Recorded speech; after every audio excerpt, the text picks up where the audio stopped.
See dominant guys all over the field. This is an epic matchup that we do have here. It's terrific. These guys are very familiar with one another. He said, yeah, both teams 10-2 on the season. It's like looking in a mirror. Yeah, Sly. yeah. They are actually 10 miles apart in, Not even in that. school, maybe 4.5 miles. Yeah, and so these guys are very familiar with each other, especially growing up in the community. They know each other well. They battled it out, and these are two talented football teams, man. And this is going to be an epic battle, just like it was early in the season. So, expecting some fireworks. Lone Peak is going to kick off first here to Skyridge. Another great 6A matchup. This is going to be interesting. If you missed it earlier, the Corner Canyon Chargers advanced to the 6A state championship game once again in dramatic fashion in overtime. Lehigh had a chance to tie it, send it to a second overtime. Their extra point hit the upright, bounced out, and that's how close it was to start the 6A semifinals. Let's see what these two teams can do.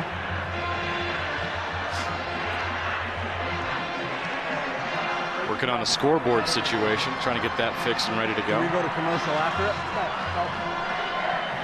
I'm probably going to let you go before that's over. Both student sections here, as Marilou said, in full force. Okay.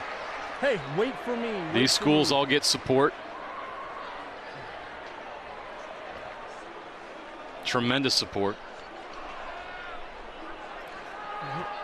Scoreboard's not fixed just yet, but the KSL scoreboard's up, so you don't want to worry about it. We got it. Let's go. Here we go. It's time for kickoff in the second 6A semifinal. Brecken Carr will kick off for Lone Peak.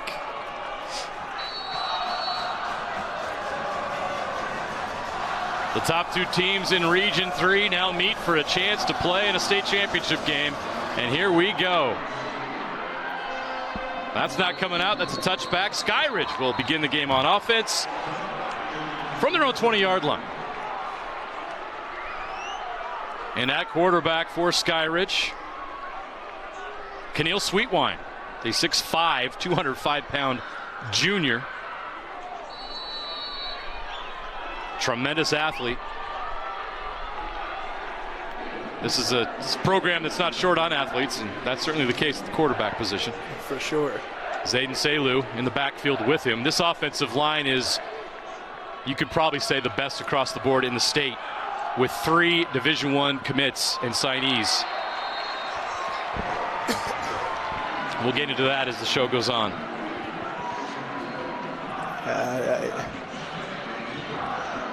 Big, talented, strong offensive line. A great foundation for any team. You know, they always say the battle's won in the trenches, and these guys win a lot of battles. 2nd and 10.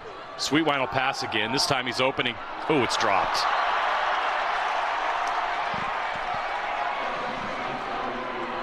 Yet Ikopo Malufau.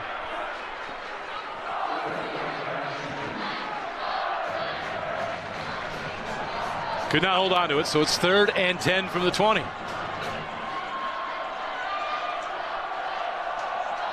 And Lone Peak gives him a free 5. Well, Lone Peak, you got him in 3rd down and 10 with 2 incomplete passes. Encroachment defense, number 36. 5-yard penalty, still 3rd down. Now, Sly, look at the size up front for both teams. This is not your average high school football game. Looks like 2 colleges out there.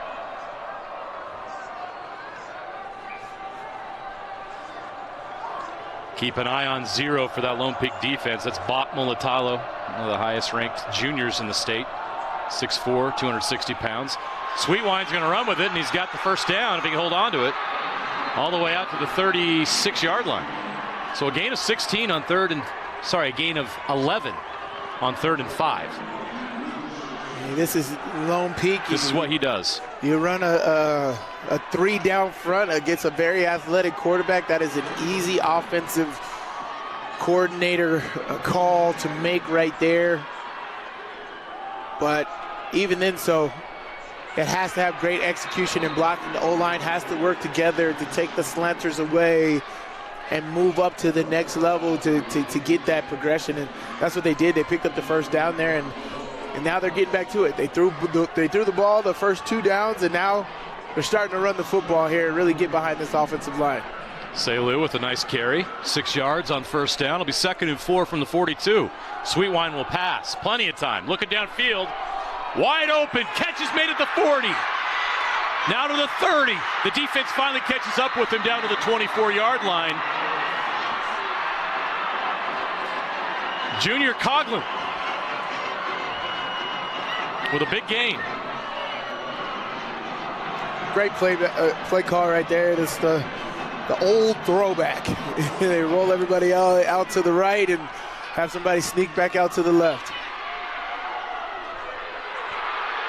Selu on the run.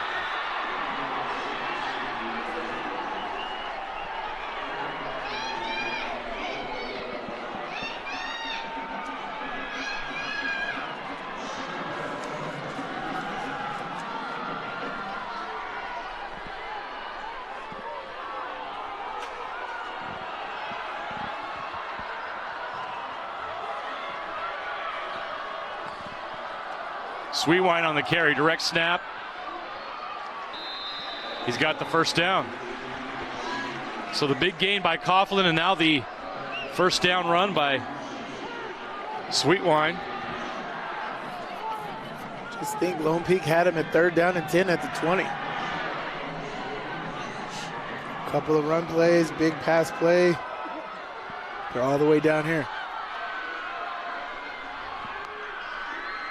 Selu again. No, it's a pass. It's tipped. Almost intercepted. Way to read the RPO game right there. Played downhill by the safety. Toa Tanavasa almost had a pick. I mean, they understand tape that Skyridge loves the RPO. Calvin Liava'a got a hand on it. Great job by the free safety at reading that play. Just because it was run, he was reading the QB's eyes. Was etching toward that single receiver side. As soon as the quarterback pulled it, he was ready to go. Reverse. Great defense. Lone Peak keeps contain, and they get him out of bounds at the 10. Well played by that defense. Yeah, that is extremely hard to defend. Tried to get Coughlin to the edge, and he couldn't get there. Lots of moving bodies right there, but way to stay home on that defense. Make the runner go horizontal. He's going horizontal. He's not going anywhere. Just is what you want to do on defense.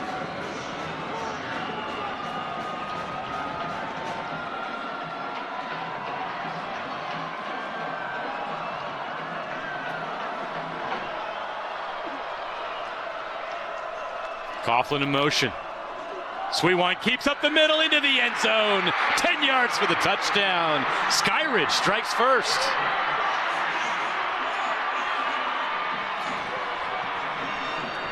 That was sweet by Sweetwine. What a call. That was so hard to game plan, manage, defend against this multifaceted offense, right? The quarterback, running back, receivers. Everybody's at play on this offense. You got to be on your P's and Q's. Skyridge looks strong starting out. The extra point by Blake Hester is good, and the Falcons have a 7-0 lead. Incredible. Great play call. Great run blocking there by Skyridge. Look at that, down block, down block. We talk about the offensive line slide. We saw them go to work here on this first drive. Made it happen in the run game. They did. That's what got it started, right? They do 2 passes to start the game, both incomplete. Then you start to run the ball with Selu and QB run game with Sweetwater. As you said, QB1 got you in the end zone. But that's what's been working for this team. This offensive line is something that you can run behind and believe. As you said, 3 D1 offers across the board on this offensive line right now. It's you can see why.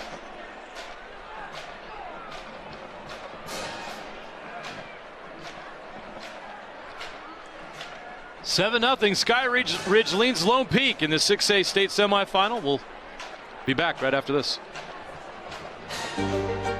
Moving mountains takes more than muscle. It takes commitment through the comfortable, the uncomfortable, the starts, the stops, the sunny days, the stormy days. Here at Salt Lake Running Company, rain or shine, we've got you. We are here to help you keep moving forward. Locally owned, locally operated since 1995, SLRC offers free custom shoe fittings, rewards, training groups, races, free events, seminars, and clinics. Visit us in store or online today at slrc.com. At UCCU, we'll provide you with a low-rate line of credit that makes it easy to access the equity in your home. Just complete an application on your phone or computer, or stop by any branch.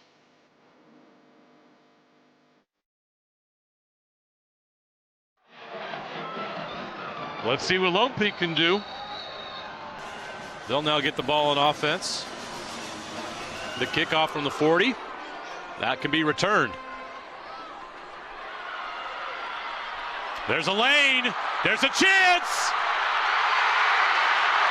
They're not going to catch him.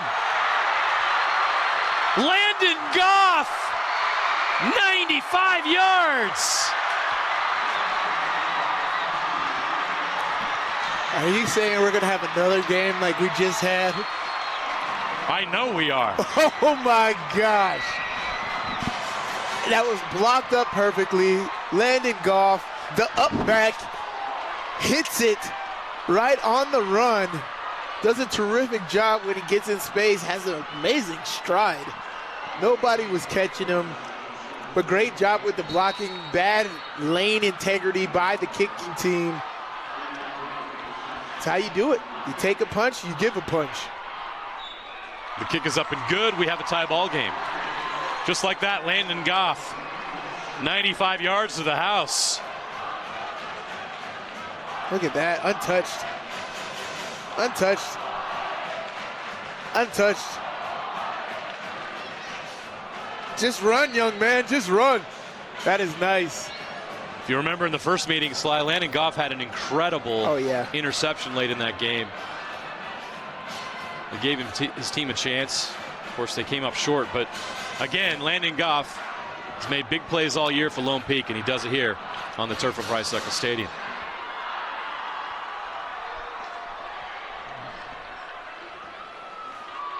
What an answer by Lone Peak. Their offense hasn't even taken the field yet. With 9:14 left in the first quarter, and it's already 7-7. And now Skyridge is going to get the ball back. Well, just like the last game, we really established special teams are important. Yes. Right? Don't forget special teams. Do not. No chance of returning that, so Skyridge will take it at the 20-yard line again. This is going to be one of those games, Sly, where we just wait for one of the teams to flinch. Like, which team is going to have a letdown and the other one take advantage of it? Our turnover is going to determine the winner in this game. Like the last game, I can say comfortably special teams was the difference in that game. Right. It came down to special teams. But here's the thing, too, about this game is it makes the opposing defenses look not so great, and that's not the case. No. This is just amazing athletes making amazing plays all across the board. Sweetwine's going to hand off to Selu. Gets 2 or 3 before he's taken down by a number of Lone Peak defenders, Bot Molotalo among them.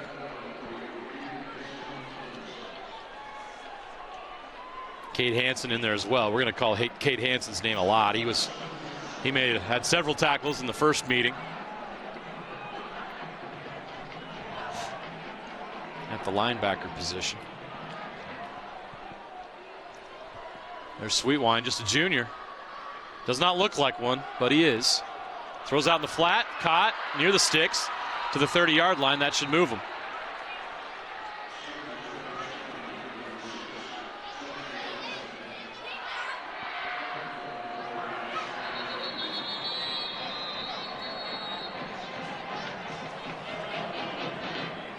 That was Joshua Hansen with the catch.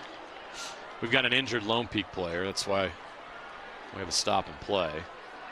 He's up off the turf. Looks like he's going to be all right.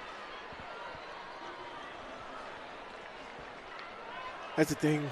This Skyridge team is an impeccable RPO team. Because they run the ball so well with this offensive line and plethora of backs and athletes, quarterback, the RPO game works so well. And so how they're doing it You can get RPO with a slant, with a bubble screen, with literally anything. You know, you have multiple threats of them possibly handing the ball off, QB keeping it, him throwing the ball down the field. It's very, very hard to defend this team. Ball's fumble, ball's loose. Lone Peak's got it. Junior Tahi caught that right out of the air. It was a nice run, but the ball was popped loose. It never touched the turf. Tahi caught it midair and returns it for a few yards. I guess that's not one of those things where we have to worry, like, was it a turnover? That was definite. And now you're going to see the Lone Peak offense take the field for the first time in enemy territory. This Jared is great. Iacopo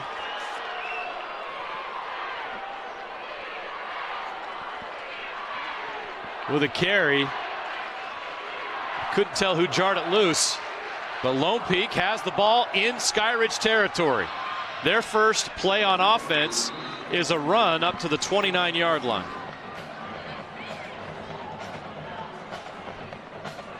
Sean Tahi with the carry. We saw a lot of Sean Tahi in the first meeting.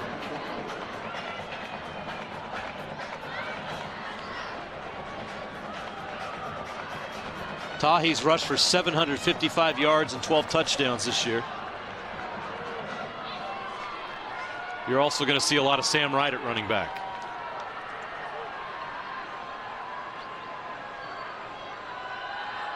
Nime Tolu over the middle, incomplete. Lone Peak's quarterback is Kepa Nime Tolu, a 6'3", 205-pound junior. We got big quarterbacks in this game. Of course, Nime Tolu last year helped lead Alta to a surprise run to the 5A state semifinals, so he has played on this turf before.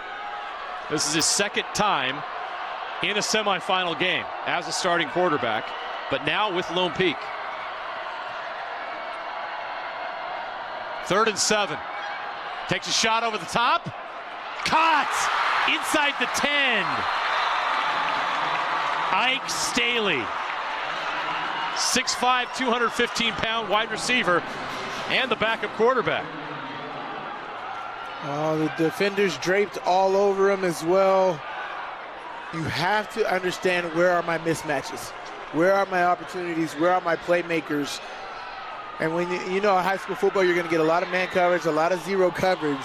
If you got a quarterback that can throw the ball, all he has to do is look up, where's my guy? And that's what he did there.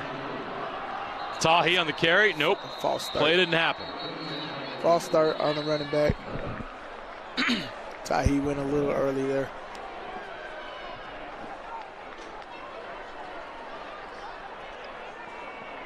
Prior to snap, full start, offense, number 23. 5-yard penalty, still first down. All right, 1st and goal from the 10, not the 5 now. Got a little too excited about a chance to score a touchdown. Opens your playbook up just a little bit more.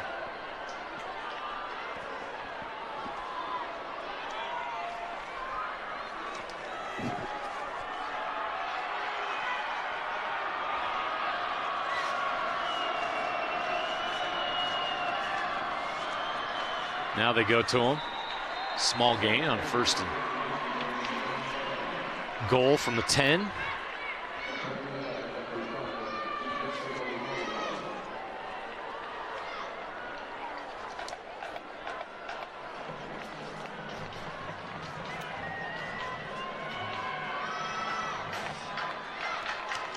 Lone Peak, coached by Bart Brockbank. They've won state championships under his leadership.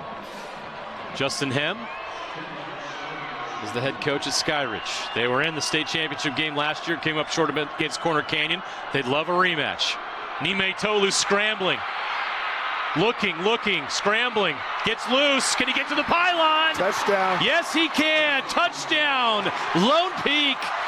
Kepa Nime Tolu from 7 yards out. Way to tightrope the sideline. Oh, that took some talent right there. It is not easy to tightrope that sideline going as fast as he went. But great decision. Skyridge had the defense. They didn't bite on the fake. They didn't bite on the rollout over there. They stayed true to their coverage. But Niumetolu just out-athleted the Skyridge defense there. Beats them to the edge, tight ropes the sideline, and powers through the end zone. The extra point is good, and the Lone Peak Knights, with 6:41 to play here in the first quarter, take a 14-7 lead. Look here, roll out that way. Nobody's open. Still looking.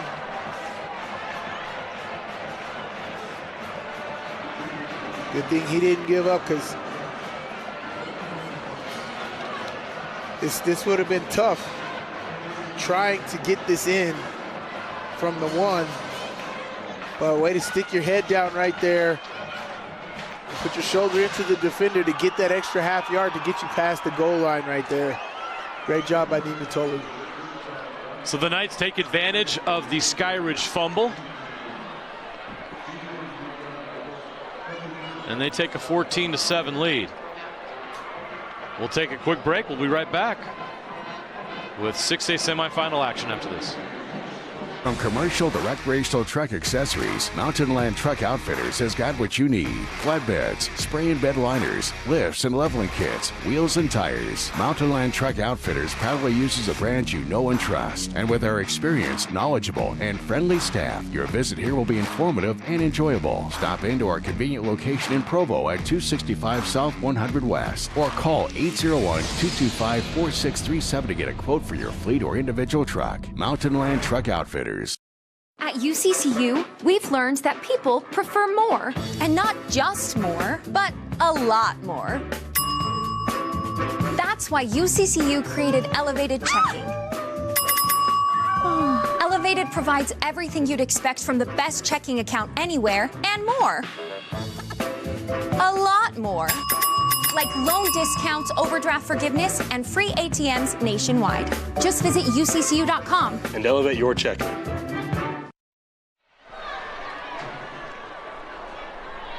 Welcome back to Rice-Eccles Stadium. A beautiful day for football. The weather is perfect. No wind, clear skies. Great conditions in mid-November for some high school football. 6:41 left in the first quarter. We've already had a lot of action. Lone Peak leads Skyridge 14-7. Sly, the first meeting between these teams was a grudge match. That was dominated by the defense, time of possession. Not many passes were completed in that game. It was tough, right? It was a little early in the season. I think it was week 4, week 5 of the season. These guys were getting over a couple things, and it was all. I think both of these teams learned a lot about themselves in that game. So huge development, which is leading them to this point right here. Especially Lone Peak on defense, they're playing pretty well. Of course, they let Skyridge go on that first drive, but being able to tackle, create turnovers, might be what determines the end of this game. Sweetwine with another first down run and gets to the marker for another first down. Now, the first meeting, it was 21-16 final. It was 10-7 at halftime. We've already passed that and then some. Right.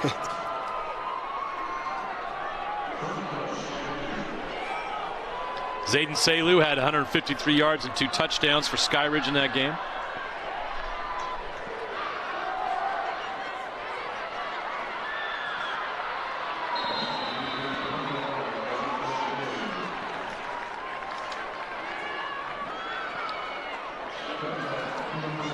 Iakopo Malafau with the carry. Or I should say the pass, the catch, and the run.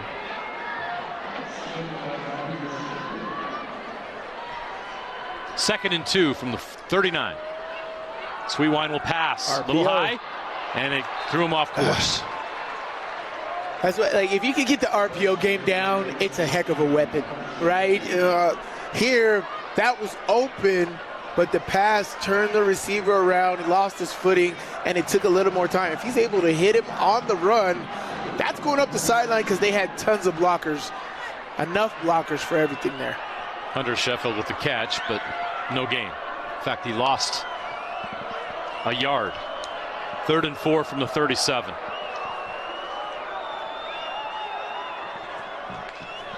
Sweetwine, nice pocket, throws, almost intercepted. It was tipped. And Skyridge will have to punt. Cade Hansen again, making plays from that linebacker position. Had an opportunity. If he makes that, that's pick 6. That's pick 6. Only guy to catch him would be Sweetwater. Hansen almost had it. Sweetwine, sorry. Short punt. Takes a nice bounce for Skyridge and inside the 30-yard line. So Lone Peak will get another shot with their offense. They have a kickoff return for a touchdown. And the Kepanime Tolu run from 10 yards out.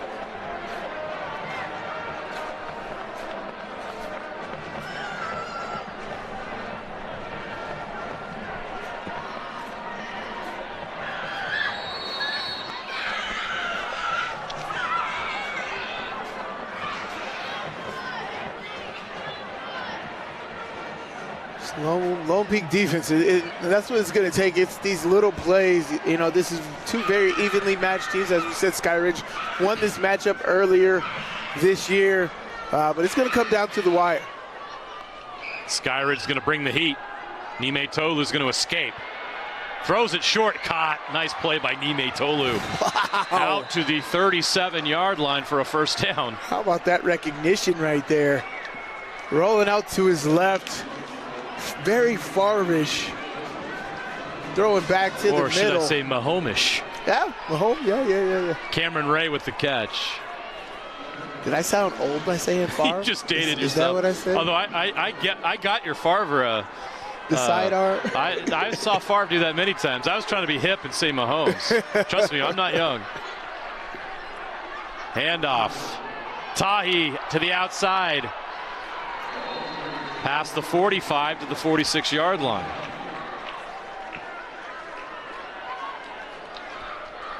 Yeah, this Nime Tolu brings a sort of dynamic to this offense, another energy, another level of confidence to this offense. As you said, he came over from Alta last year. He's now have command. I think early in the season there was still, you know, they're still trying to figure some things out. Now It just seems like he's just rolling like he's been here for years. Got another nice drive going here. Handoff, Tahi, Skyridge bottles him up. He's short of the sticks. It'll be 3rd and 2.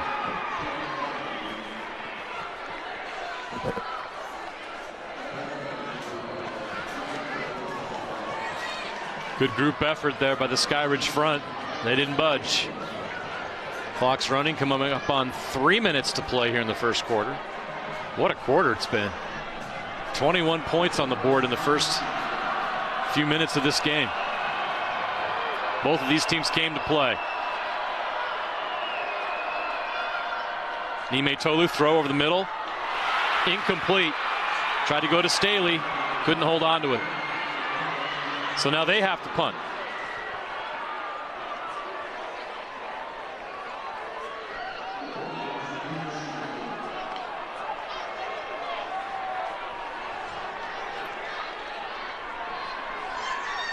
Every play in these games matters, Sly. It's just when you've got two great teams like this, the margin for error is so thin, as we saw in game 1. Team can play its guts out, but if you miss a couple extra points, you're in trouble. That's the problem for Skyridge. They only had 10 men on. I mean, why didn't he just keep coming on? He went back off. And even with that, he's able to have a positive gain on the punt return. Right. So nice job by Coughlin.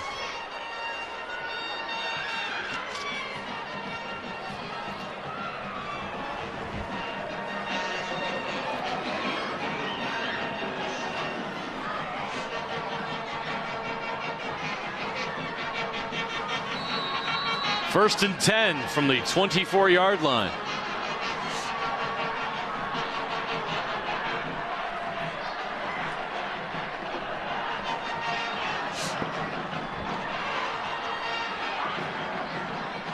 Sweetwine has passed for 2,500 yards this year.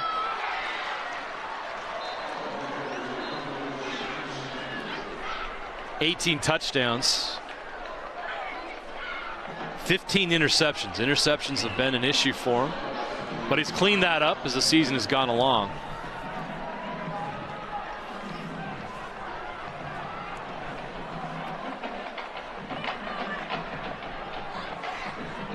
Clock is running. We're coming up on 2 minutes to play in the quarter. Skyridge runs a man in motion. Sweetwine on the RPO. Thought about throwing, now he's going to run. Past the 30, up to the 31-yard line. Yeah, that was supposed to end up being a slight shovel, but it was well defended by Lone Peak, staying home at the running back. Great technique on defense. I can always appreciate that. Lone Peak's doing a great job. This is a big third down here.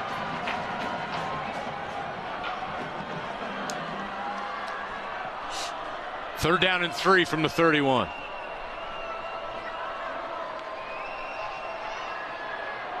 Try to get him to jump, they don't. Now they're resetting. 5 seconds on the play clock. They got to get the snap off, and they do. Sweetwine up the middle. The quarterback keep, and he's right at the marker. They're going to give it to him. He's got a first down. Helps when you're 6'5". Right?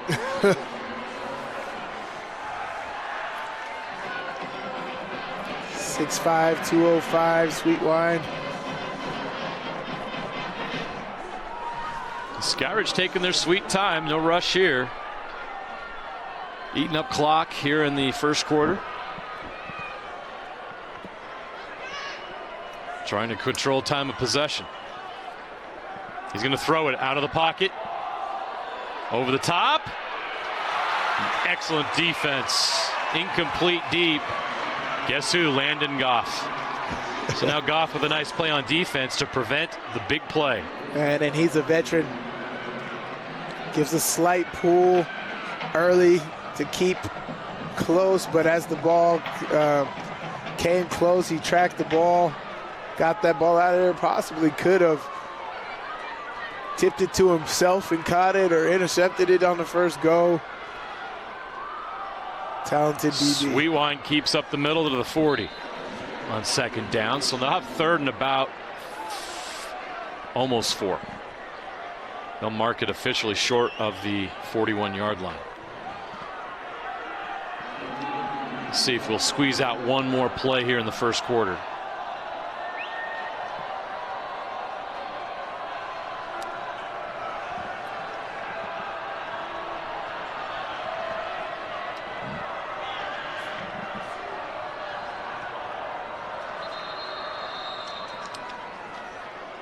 Skyridge calls a timeout. A timeout before first quarter? With 10 seconds left in the quarter, Skyridge calls timeout. Well, if you're going to do it, this first half is where you can take risks with the timeout, but we'll see if they'll need it here this next quarter.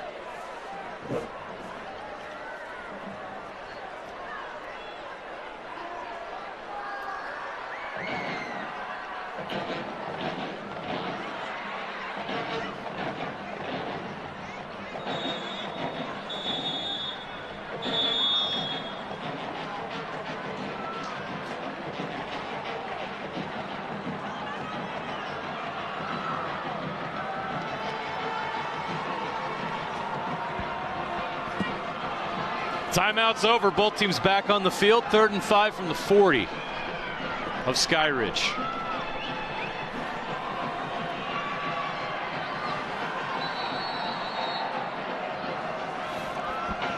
Falcons trying to keep this drive alive, down 7. Gonna go Selu. Breaks the tackle, bounces to the outside. Selu to the edge, past midfield. He's got the first down. Great job. What an effort by Selu. Yeah, breaking the tackle, getting speed to the edge. Guys downfield continuing the block, sealing off that edge here because they have him dead to rights in the backfield, but he continues to go. Gets that edge, picks up that first down. Now they're at midfield exactly.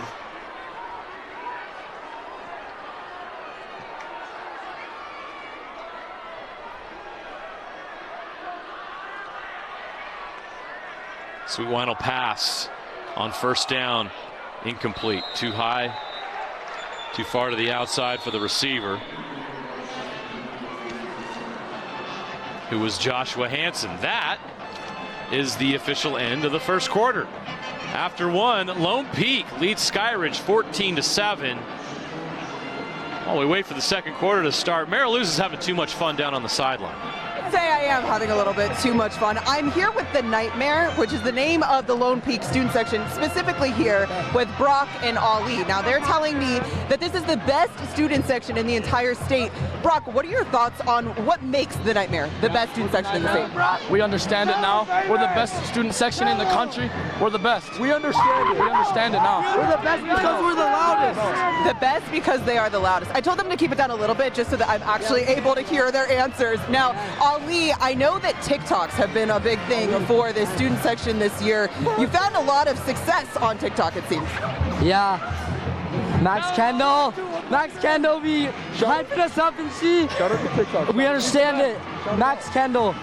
Go follow. LPOD. That is where you can find the TikToks of the Nightmare. They did show me some of them, and they are pretty cool. Now, when it comes to the fact that this is a rivalry, of course for the teams, but for the student sections as well, can you talk a little bit about that? Oh, we're second to none. We're second to none. We're the best. Okay? We're the best, and they're only good because they copy us. They copy us. They copy everything. They're trying to be the Nightmare. They're trying to be the Nightmare. Well, it seems like there's only one Nightmare. There's a lot of fun here. We've got the camo going on, also a whiteout. It's a combination of two different themes for these guys today. So best of luck to Lone Peak here in the semifinals. Back to you guys in the booth. Thanks, Mariluz. Looks like those guys are getting ready to go hunt for a victory. Hey, there's not much needs to be said. We're the best, right? Second to none. It's second to none. Best in the country. I said the state. They said no, the country. That is awesome. Student They'll make good sections politicians, go wild. Mariluz. They didn't really answer your question. You know what? They That's kind of okay. sounded like politician. Like, I'm the best. I don't. There's no That's other it. That's all you reasoning need to know. behind Why it. are you the best? Well, Because we're I'm the best. Okay, I get it now. They're the best. Yeah, if you look up on the definition, the Nightmare's right there next to the best. Don't ask. Oh my gosh, that's crazy. I love student sections. I remember when I was in high school, our student section was absolutely crazy, especially for basketball season, because the football players that weren't on the basketball team, they were in the student section going ham. That's cool. And make it all the way to state. And that student section would be crazy. The best thing was when they put the newspapers up when somebody else was shooting free throws. So literally 15, 20 rows. Sam! Hey, what's happening? What's happening? Oh, there, he's getting on Google right now. Sam's doing a little bit of Googling down there while he gets ready for a 6 o'clock sportscast. Sam Farnsworth, you can see him at 6 and 10 tonight on the KSL 5 News. Sweetwine with the pass, caught. Cutting it up past midfield. Joshua Hansen with the catch. So he ended the first quarter with a catch, and now he starts it with one.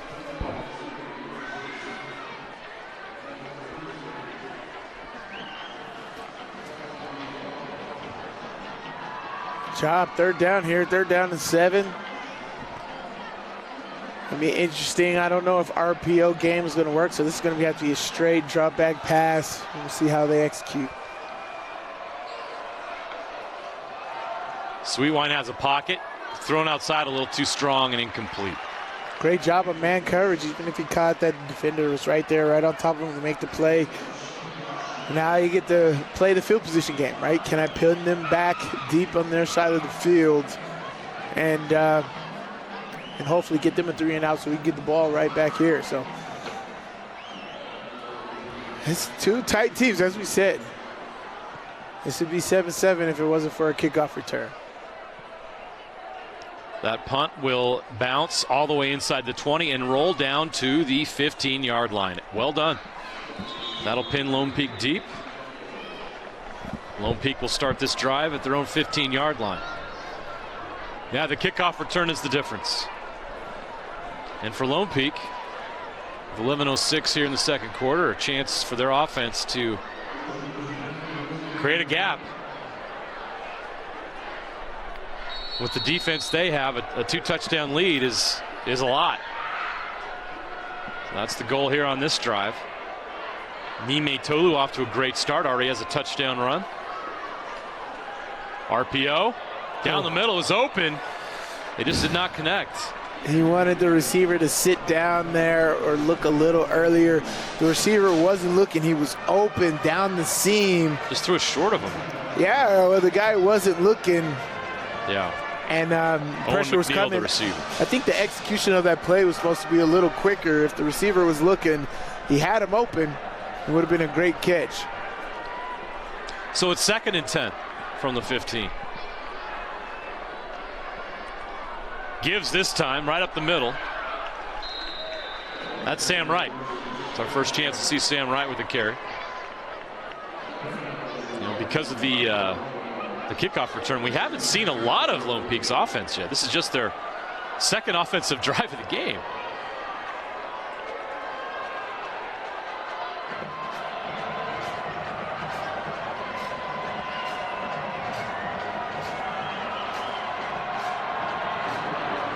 Third and 5 from the 20.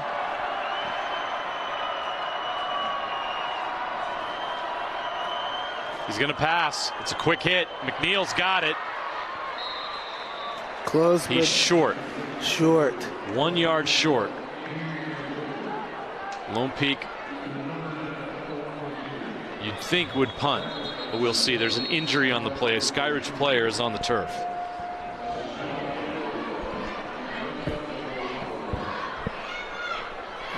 No good. We'll see what so happens while there. they attend to that player, we will take a quick break. We'll have the 4th down when we come back. At UCCU, we'll provide you with a low-rate line of credit that makes it easy to access the equity in your home. So you can finally finish your basement and raise the value of your home. Or pay off your credit cards and get out of debt faster. Nice. Or simply enjoy the peace of mind that comes from knowing you have a low-rate line of credit ready for a rainy day. To learn more, visit uccu.com or stop by any branch. At UCCU, we'll provide you with a low-rate line of credit that makes it easy to access the equity in your home. Just complete an application on your phone or computer, or stop by any branch.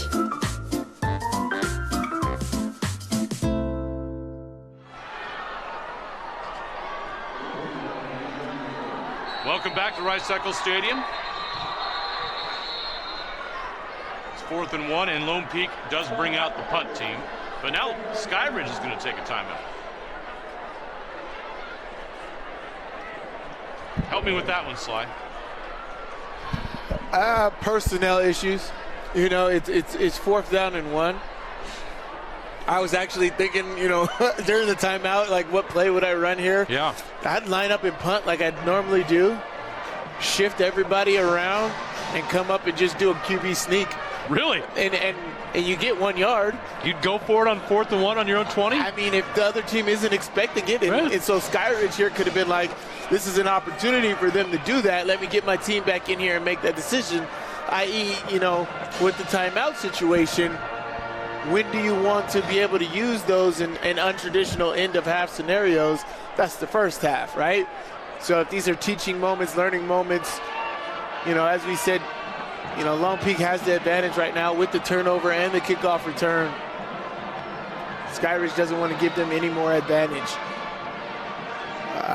to put any more points on the board or extend their drives out and pull out any momentum Skyridge could have from that defensive possession.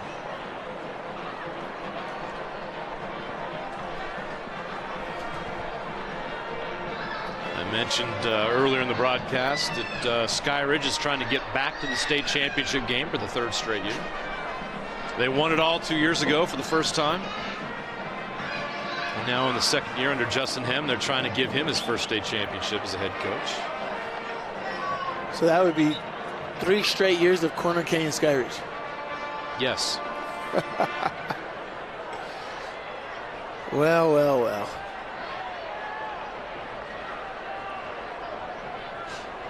That's kind of how it's gone lately with high school football in this state. Lone Peak has had some great teams before that. Oh, yeah. Lone Peak's no stranger to the turf of Rice-Eccles Stadium.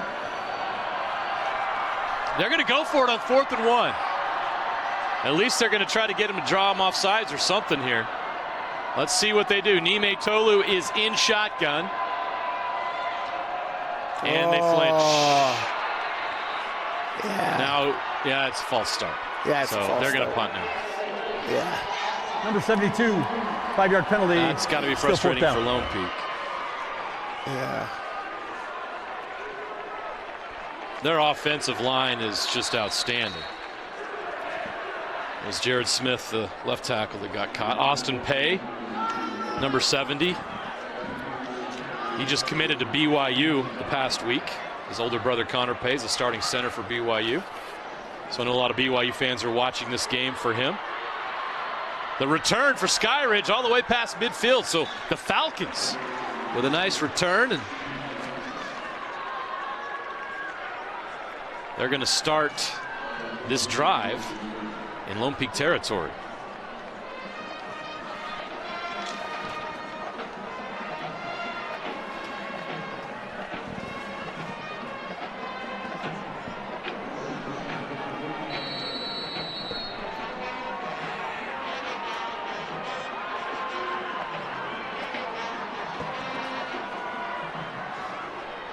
First and 10 from the 49. Problems with the snap. It's on the ground. Wisely, Sweetwine will drop on it. They're going to lose yards on that one all the way back to the 44-yard line. Big Brutal. loss of 6 right there. The way to jump on that at the last second, too. Just a bad exchange. Yeah. Tonavasa was coming. He was coming off that edge. Sweetwine will pass, taking a shot over the middle, into the secondary. It's Guess picked who? off. Guess who? Landon Goff. Goff's got a chance at the 40. Past midfield, finally goes out of bounds. So a nice return after the interception, but Landon Goff is having himself a day. You cannot hang the ball up with Landon Goff in the area. The Had no receiver chance. slips. Easy catch for him. I think he's just tired because he should have definitely cut back to the middle and had more utilization of the field. He's just like, I think he burned 500 calories on the kickoff return for a touchdown. What has he got left in the tank at this point? they're He's going to been need busy. him in this football game. It's far from over.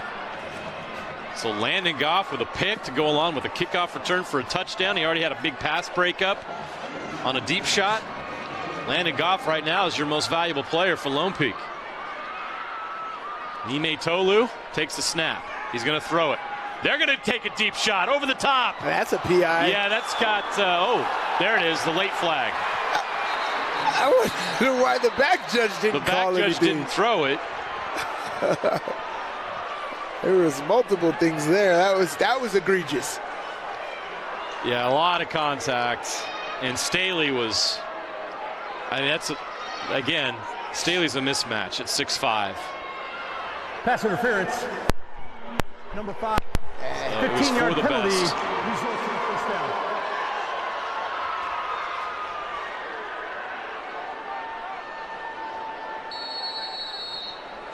Yeah, he's a tough cover right there.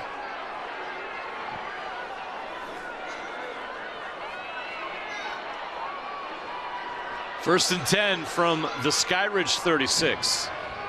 Lone Peak is driving. Handoff up the middle, not much there. Goes to Tahi on the carry. Gonna give him 2 up to the 34-yard line.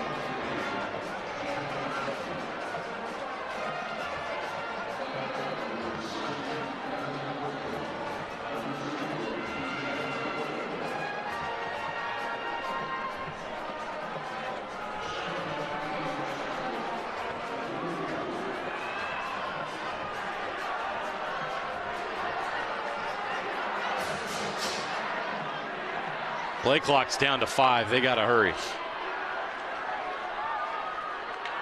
They get it off.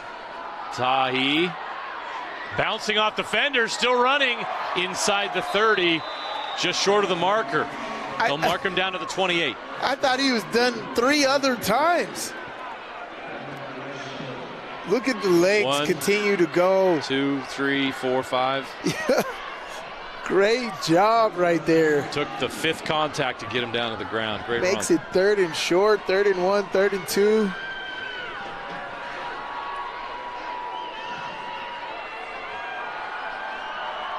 Third and 2. Let's see what they got here. They load the box. Nime Tolu. He's got it. Oh, no, it's he close. doesn't. He's a little short. Where are they going to mark him? He's a half-yard short. The official on this, the line judge on this side, I think, is going to give it to him. You think? I think he's half-yard short. Yeah, they're going to put him half-yard short. Oh, wow, he is short. All right. 4th and less than a yard. See, they're going to go from shotgun here, not even under center. Don't love that, but they're going to get it. Nime Tolu's a big boy. You don't love that, but you love that push on that offensive line. That oh, my gosh. I just got done shouting them out, some of the guys. But look at that. Look at this whole crew. Just they're road graders. But great technique there by Nime Tolu, right? No playing around. Go straight downhill. You only need to pick up a half a yard. And so you don't need to be messing around and waiting for things to open. You make a hole right there. Get on the back one of your offensive linemen and lay forward and get that half yard. And he does and gets that first down. They're going to pitch outside to Tahi. He's got a lane. They just trip him up barely. Otherwise, he would have had more. He gets about 4. Yeah. Up to the 20. 2nd down and 6. Great job. Great pickup. You know, toss that ball, go straight downhill from that toss, leading you right into the action there, full speed. Absolutely love that.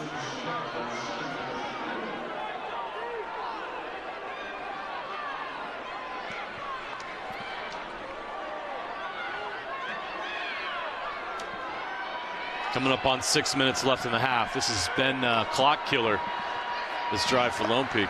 Oh, for sure. Nime Tolu is going to throw it over the top. Caught? Question mark? Yes, at the 10-yard line. That was great. There was a little early contact, but again, it's very hard to check if that was simultaneous or not. But great job staying strong by the receiver, staying with it. Ooh. Great coverage. Almost ripped it away. But great job here on both sides. Great defense. Just the offense came up with the ball. Way to stay on top of your receiver, tackle the catch. Very, very tight coverage right there. But great throw by Nime Tolu and great catch right there by the receiver. The give, Tahi. Can't get away. Nice job by that Skyridge defense. On 1st and goal. Picks up a couple yards there. But a great mix of run and pass here. As a defense, you don't know if they're going to throw it or run it based on their formations or based on, you know, what down and distance it is. There's no telling about that offense right there. They open up the playbook, and it could be anything if you're on defense. Past the 5-minute mark. Again, we're down to 5 seconds on the play clock. And they're going to have to call timeout. Coach Brockbank needs a timeout. I think that's a good timeout. You're getting here towards the end of the half.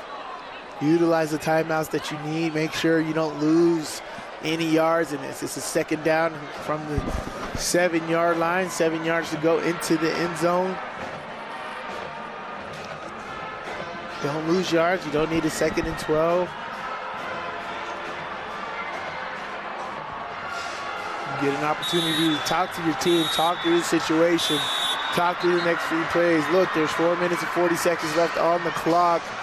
We're not in a rush. We want to be calculated. Everybody, no false starts, no mental errors. Run the routes that you want to run, or hey, you can even be in the huddle being like, what do you guys want to run? We're at 7-yard line. What do you guys like, right? And that right there, you know that your players like that. They're going to run that play with confidence and extra effort, and that's how you're going to get into the end zone. Okay, 2nd and goal from the 7. Nime Tolu passes. Tipped in the air, incomplete. Went with the slant, they couldn't bring it in. You know what actually works? Deshaun Mayberry was the intended around receiver. this area? It's a screen and go. Fake the screen blocking and slip out to the back of the end zone. Surprisingly, normally you would think you need more real estate. And now you can make that happen here, and that would be great. You know, they run that same play like they did there, but they sneak somebody right on the backside and make that happen. It's a big third down here. Let's see what they do. 3rd and goal from the 7, 4:38 left in the half. Nime Tolu. He's going to run it now. Throws it. Caught. Touchdown. Lone Peak.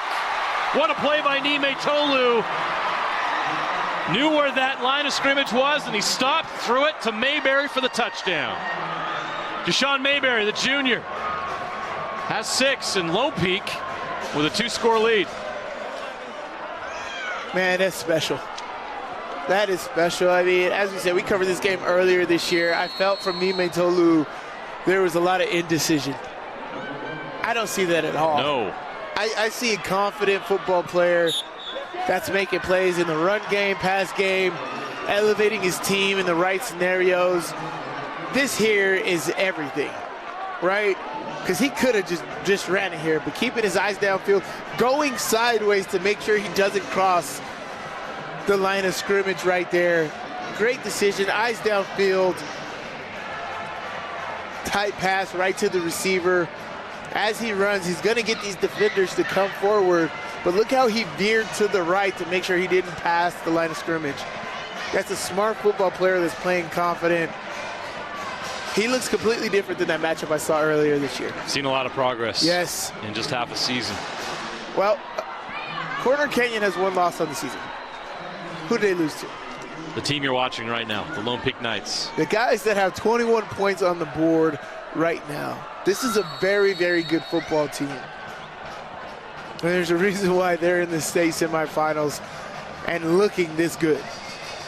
On all phases. Defense, they're causing turnovers. Special teams, they're scoring points. Offense, they're scoring points.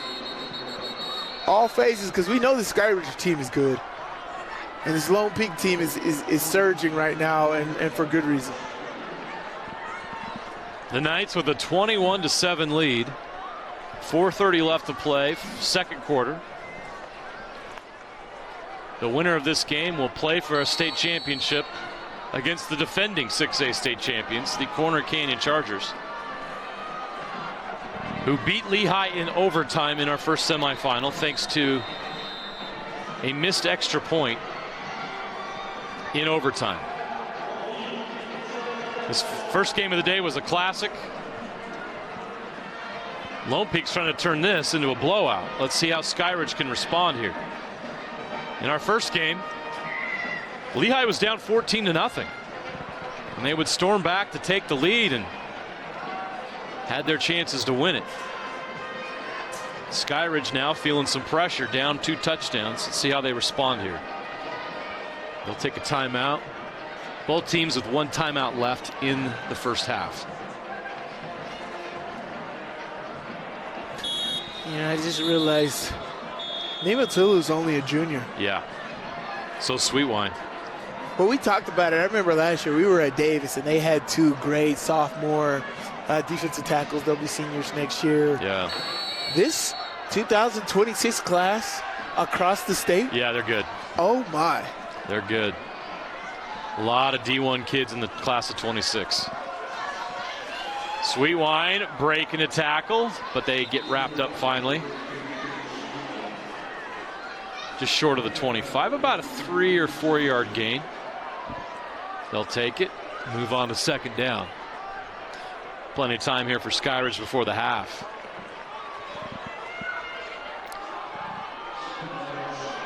Lone Peak will get the ball first in the 2nd half. So a crucial drive here for Skyridge to get points.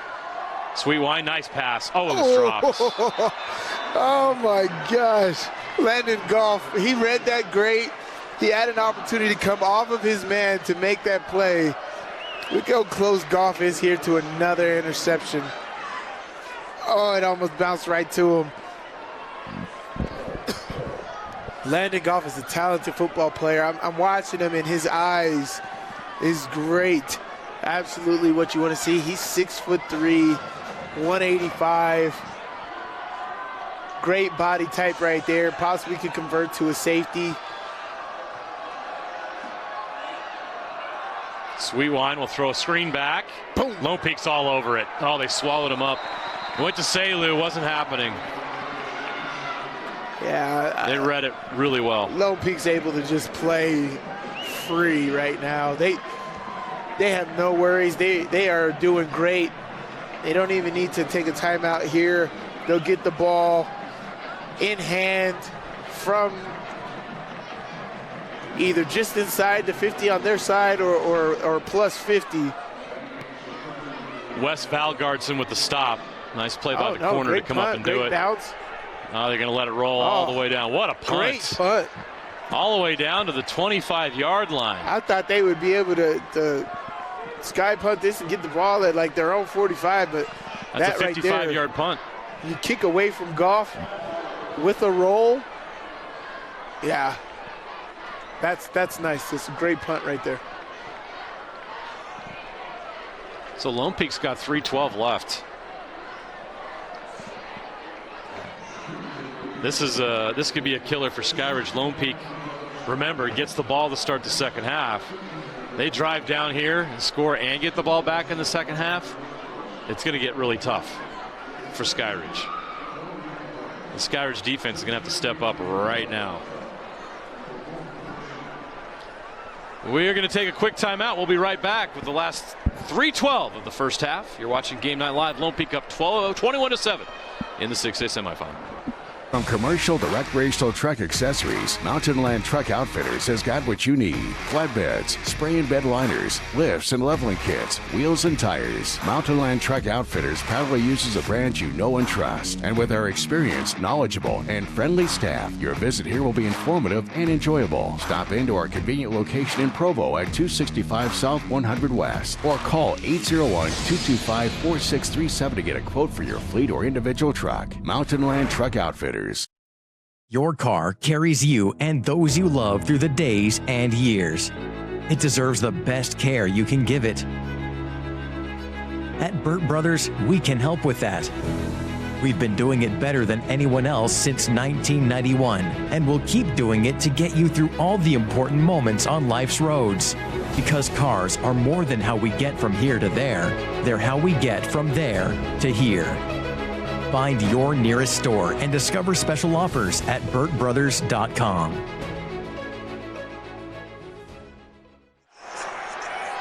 Welcome back to the University of Utah, Rice-Eccles Stadium, the home of this year's 6A, 5A, and 4A semifinals and championship games. We have 3:12 left to play here in our second 6A semifinal between Lone Peak and Skyridge. Lone Peak takes over on their own 26, 1st and 10. Kepanime Tolu pitches out left. The run. Guess who? Landon Goff. Sorry, was that Goff? Who carried that? 6. Apologies, that was Sam Wright. I love the play design. As you said, you're hitting them on the run. A lot of tosses, you give it to the running back and they're still going sideways. This play design, they toss it and when he catches it, he's going downhill. That's giving him momentum into the run, and honestly, it feels like a head start on the defense.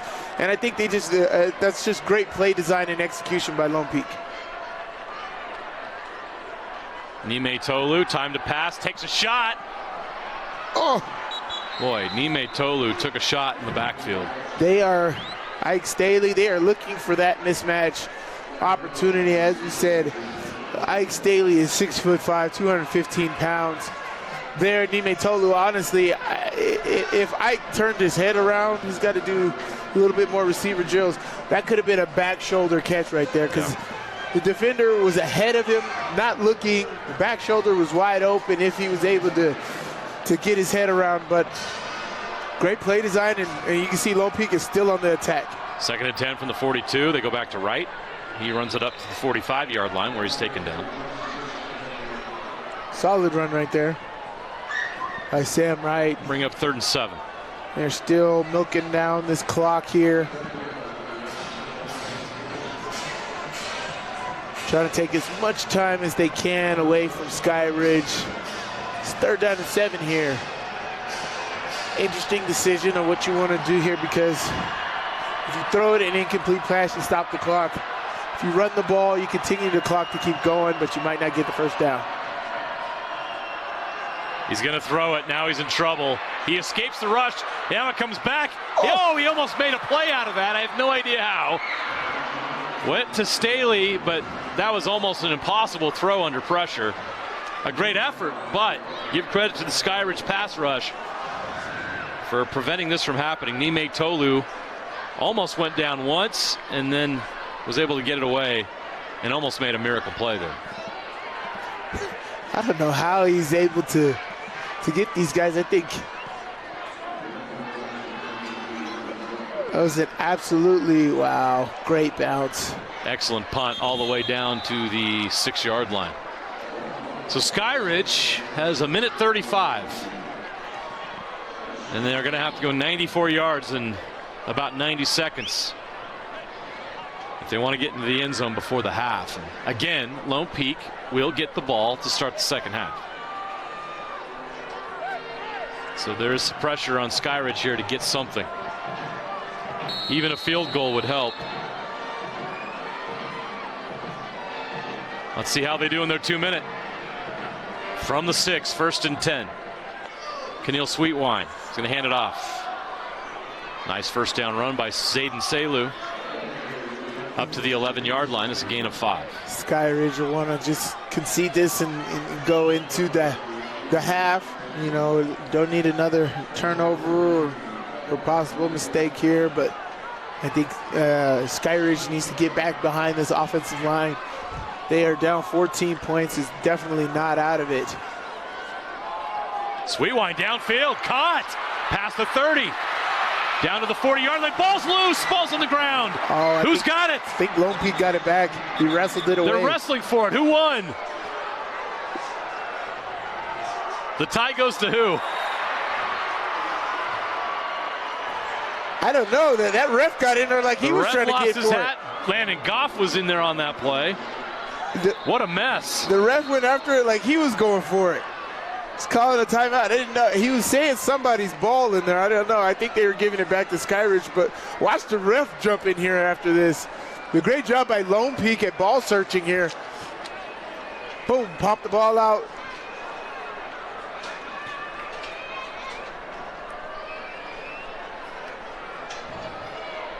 Look at this official get in here. Great job. Ball on. Yeah, Skyridge got it back. Great job by the referee. He saw that instantly. Hunter Sheffield, the junior receiver, made the catch. A nice gain, but he paid a price. He's still on the turf. His teammate came in and saved the day on the fumble. Yeah, this game is not for the weak. Great catch and run, but a great job by the Lone Peak defense to jar it loose. Tough. Was that Calvin Liava that got in there and made that contact? Number 33? Yes, it is. Cutting back. Always pursuing to the ball right there. Hansen was in there as well. Cade Hansen. Cade Hansen made the low tackle. Liava finished, but Skyridge keeps the ball. Nice pass by Sweetwine. He's going to get out of bounds. That stops the clock. Yes, it does. Skyridge has got something going here with 49 seconds. They're in plus territory. Clock stopped. New play, able to set up, get going. It's exactly what you want to do. Get out of bounds. Junior Coughlin with the catch. Sweetwine, rush comes over the middle. Caught again, up to the 33-yard line. They're going to mark it at the 34. They'll stop the clock. Clock stops while they move the chains, but it will start soon. Sweetwine's going to clock it. Smart thing. Okay, it'll be 2nd and 10 from the 34. What a drive by Skyridge. What a response by the Falcons. Feeling down and out there, down 21-7 at their own 6-yard line with 90 seconds left. Now they've got a chance to get points.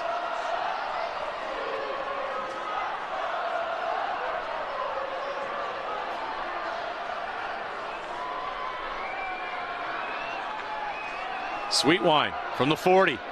Takes a shot. Incomplete. Great defense right there.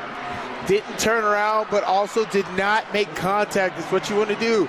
I always in coverage, I never really turned around to kind of ball, to find the ball unless I was just like, I covered him really well. And so if you don't turn around, don't make contact with the receiver. Just put your hands in the breadbasket.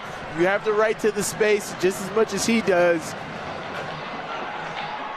But try not to. Catch is made in the flat. Nice move, Selu, all the way to the 30. Clock keeps going. Clock's running. He stays in bounds. Timeout, Skyridge. They do have that one timeout left, and they're going to use it. We talked earlier, Sly, about these teams taking early timeouts.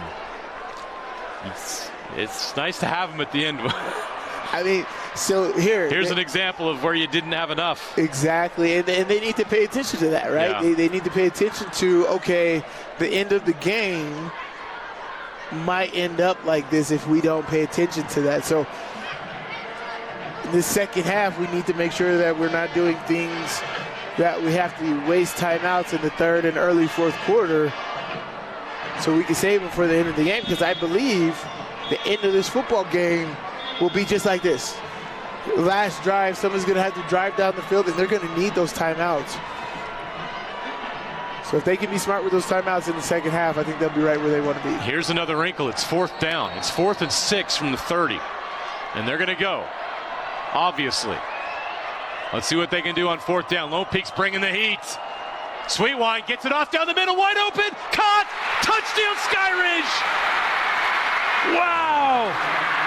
Adam Warren with the catch. They brought the house, and there was nobody in the back. See, here's the thing. Me as a coach, I would have kicked the field goal, right? I wouldn't have even done that. I would have been trying to play the leverage game here, knowing I'm going to get opportunities in the second half. Let me get as many points as I can. Oh, they don't have a timeout. They're missing somebody on the field goal unit, but they're short a guy. That's not good. This matters. Down to 18 seconds. They got to get somebody out there for the PAT. Looks like they figured it out, but they're rushed now. Let's see. Oh, was it the long snapper? Oh, they definitely need that guy. Yeah. Bro, where are you? Let's go. Oh, false start. Oh, my goodness.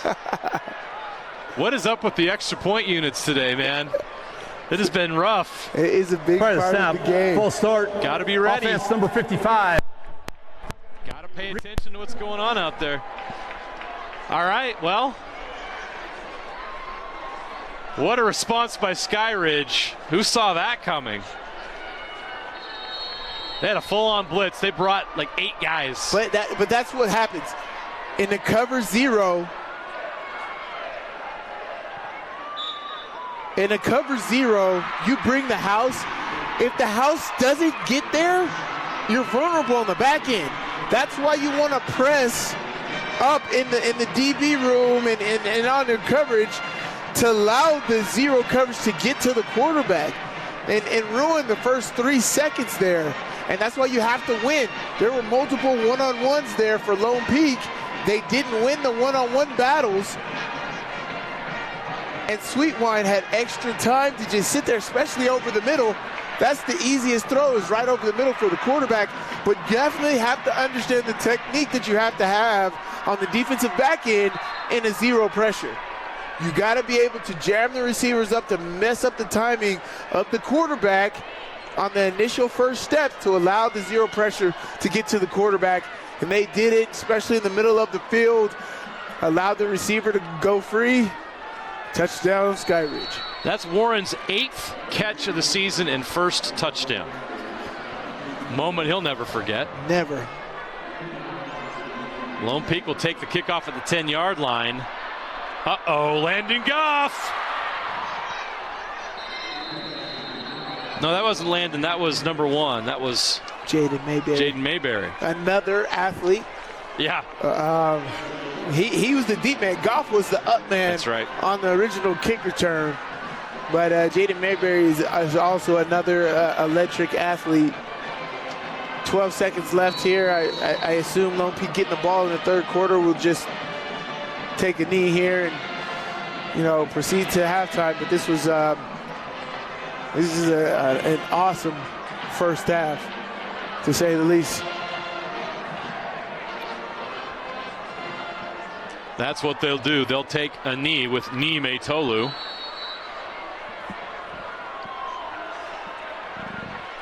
The clock will run out, and that is going to be the end of the first half. And what a first half it was. Skyridge answers. Lone Peak, though, still holds on to that 21-14 lead as we come to the end of the first half. Sly, your first half thoughts? It's great. I mean, seeing that first drive from Skyridge, I thought Skyridge was going to run away with it. And then Lone Peak settled down. I mean, not settled down. They came right back with the kickoff return. But it's been an exciting first half, a slugfest. It's not over by any means. Lone Peak's gone on a run. Skyridge has stayed resilient. This has been a very, very intricate first half. Coaches going back and forth. The chess match. This is going to come down to the end just like the last game was. Absolutely awesome game. Very excited to see how this finishes. Not like the first meeting between these two teams. We've already had more points in the first half of this game than we did in the entire game in their first meeting in the regular season. That Skyridge won 21-16. So I guess we're 2 points short. 2 points. I'm not good at math. Hey. We all. I know I'm barely guessing at math most of the time. I got to count with my fingertips on the little stripes. So I'm no better. We'll have Coach Brockbank here shortly.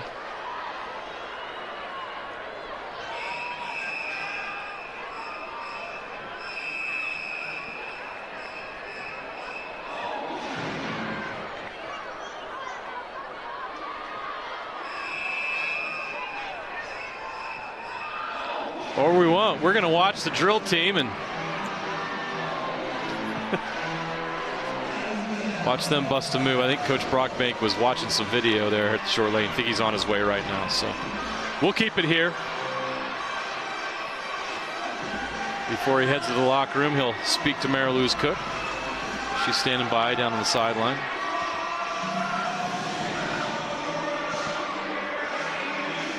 There he is. Let's go down to Mary Louise Cook on the sideline with Coach Brockbank. Thanks, guys. As your team leads here as you enter the locker room, what is your assessment of the Knights' performance in the first half? I thought it was a pretty good performance up until about 58 seconds when we get out of that field. But, defensive playing well, offensive playing well, special teams. I'm proud of the boys. We got to clean up a few things. That was a missed assignment on the pass. Got to clean that up and come out in the second half. All right. Thank you, Coach. Best of luck to you guys. What's that? Thank you. Best of luck. Back to you guys. Thanks, Mary Louise. All right, let's send it down to the KSL Sports Rewind guys with our halftime show. We got second half action coming up in 12 and a half minutes.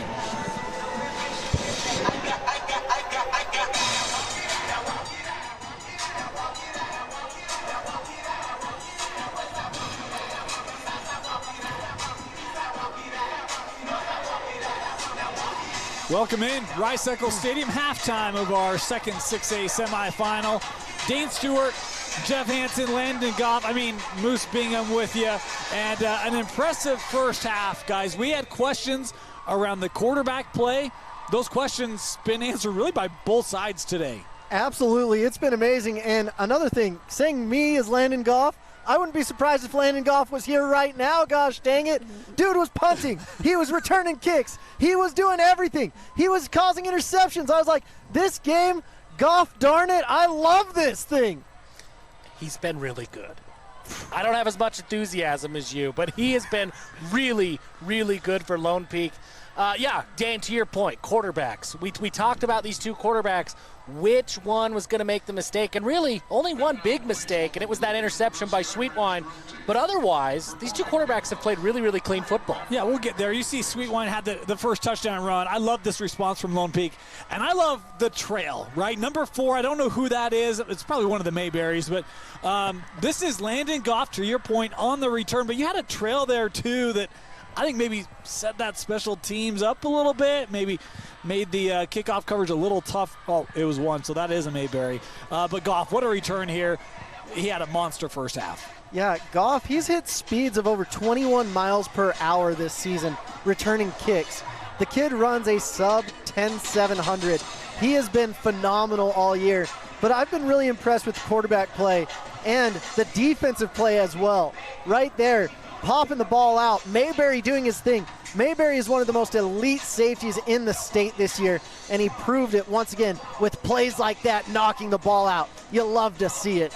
You know, we talked in the pregame about gross football, defensive football, and turnovers, capitalize on short fields. That's exactly what Niumatolo and the offense did after that turnover set them up. But that is not gross football. How about this throw from Kepa? We were wondering, right? We saw Kepa have a great year last year. We knew his stats weren't great this year, but man, he's been dialed in. That's a beautiful throw, and even right here, he makes something out of nothing. I mean, this one looks dead to left. And next thing you know, just tight-roping the sideline. And how about not shying away from contact? No, we're going out and we're delivering a hit. We're winning this game. Impressive run there from Niumatolo. Really took advantage of the ref block there. Afalava had an angle, and Niumatolo just goes right in front of the ref, takes advantage of it, in for 6. Elite athlete. You see Deshaun Toilolo coming after him, and bam, put on the Jets and took away that angle that Deshaun had on him. No give up from Skyridge. We knew that there wouldn't be the fumble here, but this Skyridge team, it took them a little while to find their rhythm, but once they did, well, it wasn't yet. Landon Goff once again. Goodness gracious. Goff, dang it. I love to see this kid play football. In fairness, I don't have a queue of plays, so I'm kind of shooting a little bit from the hip here. But that was a heck of a pick by Goff. Again, his fingerprints all over this first half. To your point, that is about the moment that Sweetwine turned it around. After this is a great play by Kepa to evade the pressure, find Mayberry there in the end zone. At this point, that's when Sweetwine started to clean things up. But it's a 21-7 game at this point. He has to clean things up. And he does, right? So now, back on cue. How about this throw? That's a 4th and 6. And Lone Peak bringing the pressure, man coverage, beautiful ball over the top. And how critical was that touchdown for Skyridge? Absolutely massive, but the unsung hero in that play, they had a blitz through the middle, linebacker coming in. The running back came in and smacked him, and that allowed the quarterback to get the ball over the defense and do what he needed to do. Phenomenal blocking is going to be the unsung hero in that play. We saw in the first game today Lehigh get a late score before halftime that really kind of changed the momentum. Yeah. And then Lehigh was able to come out in the second half. They got a stop defensively, and then they made a game out of it. That might be the same kind of magnitude for Skyridge to get that score 20 seconds before halftime, make this a one-possession game. You're looking at kind of that same situation Lehigh was in, right? At the time of that touchdown, Skyridge is down 21-7. Lone Peak is getting the ball. You've got a 4th down. I mean, you could have been looking at a 3-score deficit after that. So to get those points on the board, to get into the end zone, keep this one score, you've got the defense that really is playing well. I know there's 21 points on the scoreboard. 7 of those came by way of a kick return for a touchdown. It's been a pretty good defensive game for Skyridge. Go out, get a stop, and then you got a chance. Well, I think the other thing with that, too, we talked in the pregame about, how good this defense was for Lone Peak. They have a pick in every game. Thing I didn't share, but this is true. They have, leading up to this game, the Lone Peak defense had fumble recoveries in 7 of the 12 games, make it 8 of 13. Wow. Right? So they generate a ton of turnovers, an interception every game, and a fumble recovery in 60% of the games that they played. +2 right now is Lone Peak in the turnover battle, and yet it's a one-possession ball game. Like, if you're Skyridge, you got to be sitting there and being like, guys, we just got to stop kicking ourselves in the shin, and we'll be fine. But the 2 turnovers have been the difference. I mean, Ryan Denny, he's going to get a massive pay increase at the end of the year. His pay rate's going to go from pennies an hour to dimes an hour. Yeah. So congratulations, Coach. Yeah, applause all around. He has done a phenomenal job, and his fingerprints are all over this defense. It's just sound defense. They're hitting so hard. They're finally coming together, and I've been impressed. The other thing is, Skyridge's O-line has done a good job containing Bot Muitolo, which is really impressive in and of itself. But it's just 4 really good teams in this 6A. I don't know what team's better, and it's way fun having that experience where it's like a lot of years it's like Corner Canyon's going to win. Why are we even playing these games? But this year it's like I have no clue, and I'm here for it. Yeah, it's been good. I'm really sitting here at halftime. You know, at halftime in the first game, you could kind of see what worked, what didn't work, what the keys were. Go listen to the pregame show, because everything that we said in the pregame show I think still stands true right now going into the second half. Protect the football. One team has 2 turnovers, the other one doesn't have any. The team who doesn't have any is up right now. It's defensive football, get some stops, and then protect the football on offense. The team that does that the best is probably going to come out on top. I think the other thing with this, too, is you look at there's not a lot of separation. There was not separation in the first semifinal. There's not separation in this semifinal. I know we got a one-possession game, but this game is a lot closer than that. Again, you take that kickoff off the board, you're tied up right now, right? Yeah. And, again, that's a +2 on the turnover battle for Lone Peak. These teams going back and forth. Second half, anything that you're looking to adjust? For me, I'm actually really impressed with Kepa's throwing. And so I'd probably adjust and get the ball into the air a little bit more. I've really been impressed with Sean Tahi, but it's just kind of doing the same thing you've been doing on both sides of the ball. The first thing, they got to get the lights turned on in this stadium for the second half. They're coming on. It's getting dark. We still have another game. It feels like it's already getting dark around here. You there, Jeff? I can't see you. Yeah, it's getting a little weird. I mean, adjustments, I don't think there is much, right? I really think that the game plans are sound, and I think what both teams are doing is what both teams wanted to do coming into this game. It's just cleaning things up for Skyridge. And if you're Lone Peak, just continue to do what you are doing. Force those turnovers, get into the backfield, make Sweetwine make a decision. You know, maybe you force a fumble, maybe you throw force a bad throw, an interception, something like that. Offensively, yeah, just let Kepa keep cooking. I mean, he's playing really well, and that ground game can get going. At any point, they can turn to that ground game, get Tahi going. The way that he runs is just violent. Get Tahi going and get that big offensive line rolling. Yeah, I mean, there's a lot to like by what Lone Peak is doing. You know, I'll add, I think the other thing that was really interesting was we talked about Kepa had a really good game, or really good first half. I think Sweetwine was very good throwing the football as well. Had the pick, right? That one you're taking a shot. But, I mean, you get the ball, a couple minutes left, you got to drive the field. He does. Like, I actually think he's making good decisions outside the pick, right? That one is maybe forced a little bit. But I feel like he's feeling very comfortable, very confident in this game. I agree with you, and I'm with Coach Freeland. He talked about it before the game, that if Sweetwine gets going with his legs, he's a completely different player. And what was the first touchdown off of? With his legs. Yeah, he's been really good getting away from pressure. They've utilized him a little bit in the quarterback run game. I expect to see a little bit more of that because he has been so dynamic, and when they've gone to it, he has had success. But yeah, I'm with you. I think other than that pick, you know, maybe there's a couple of throws he wishes he could have back. Not bad decisions, just throws that he wishes he could have back. But by and large, I think Sweetwine's playing a spectacular game on a big stage. I absolutely agree. And Sweetwine, these are the two 26 quarterbacks that I thought they would be going into the season. Yeah. Both of them have faced adversity. Both of them have done things where they just really relied on their legs almost too much. Yeah. And now you're like, these are the guys I want. These are the guys that should be in the semifinals. Let's go. I think you have staffs like, man, if we had this guy all year, right? Yeah. And look, they both had great years. It's not like they wouldn't, you know. We want to have 2 losses. We don't have 1 or none, right? Not a lot are going to be sympathetic to that. Well done. You walked yourself into that and then walked yourself right on back. That was great. Hey, finish my sentence. We'll start Moose, and then we'll go Jeff. For Skyridge to win, this has to happen. Moose. For Skyridge to win, they have to avoid Landon Goff because he has been a difference maker in this game so far. For Lone Peak to win, this has to happen, Jeff. Just play turnover-free football. I mean, you got a lead right now, and you're going to get the ball. Play turnover-free football, and you're going to have a shot to win at the end of this one. It was a one-possession game when these two met in the regular season, 21-16 Skyridge. It is a one-possession game at the break. Lone Peak leading Skyridge in this 6A semifinal. The winner, they get to play Corner Canyon. That'll be next week here at Rice-Eccles. But we got second half kickoff coming up for you here just a couple minutes away as we will send it back up. JJ and Sly on the call for the second half. You're watching the 6A semifinal on KSLSports.com.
Welcome back to Rice-Eccles Stadium. We're about to kick off the second half. Jeremiah Jensen, Stevenson, Sylvester Mariluz cooked down on the sideline.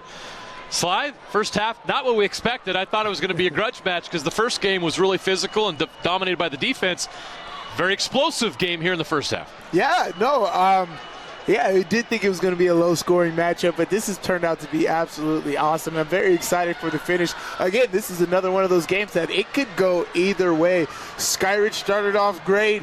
Lone Peak took that punch and gave a couple punches back themselves. And then at the end of the half, Skyridge comes up with a huge play, or a huge drive to end the half and go into halftime with a little bit of momentum. So this game could really go both ways. It's all going to be about which defense can come up with the right stop here in the second half. Yeah, here we go. Second half action about to begin. They're sending out the teams right now for kickoff. We're just waiting for the TV side of things to wrap up so we can move forward.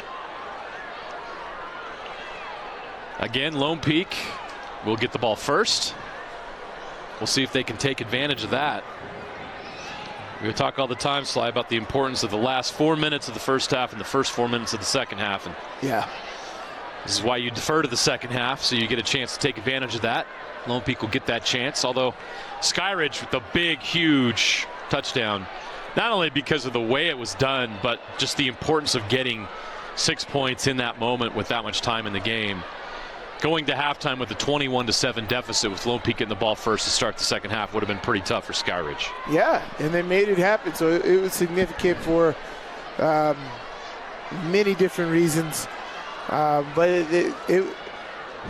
it's good, right? It shows your team kind of, okay, when we get into this situation at the end of the game, this is what we have to do. We understand, stick with it, believe in it. You know, there's been a lot of things that go awry in that first half for Skyridge. But now to understand and know exactly what you have to deal with or what you have to work with here in this second half. And when you get into those moments, those kids are confident. And that's everything. You know, it's just experience is the best teacher. And so at the end of the first half, they're able to run 2-minute offense, get out of bounds, stop the clock, take advantage of the little last play of the quarter type things, experience what zero coverage will bring you and what you need to look for. All of those things are huge factors in towards the end of the game here. This is the semifinals. This is win or go home. You're down by 7 points here to start this second half. Now you got to have big defensive stops. You need a defensive stop here, turnover, quick 3 and out, get the ball back to your offense, take back control of this game.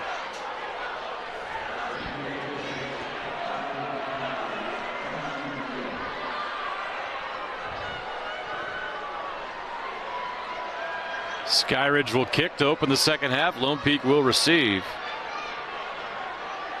Lone Peak already has a kickoff return for a touchdown. Landon Goff went 95 yards for a score in the first quarter.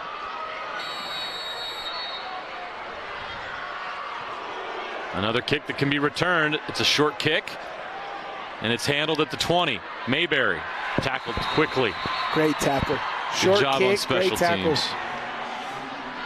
Great tackle.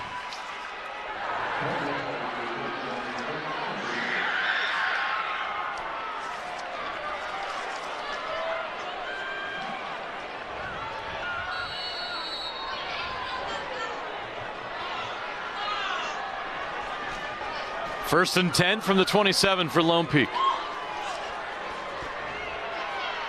24 minutes away from an appearance in the state championship game. Nime Tolu's going to pass, tipped at the line of scrimmage, still caught. How about that effort? Nice catch by Owen McNeil. Great concentration after the ball was tipped at the line of scrimmage. I was backwards on a lot of things, from the ball being handed off to the way it came out of Nime Tolu's hands to it being tipped to catching the ball to the missed tackle. There's a lot of things going on in that play right there. But great execution by Lone Peak at making that happen. There could have been a potential broken play, but methodically moving down the field here. Griffin Coons had the deflection, but it went right into the hands of McNeil for a first down. They go to the run up the middle. Tahi breaks it outside and gets 7 or 8. Great run by Ty. Hits it downhill. Quick, fast.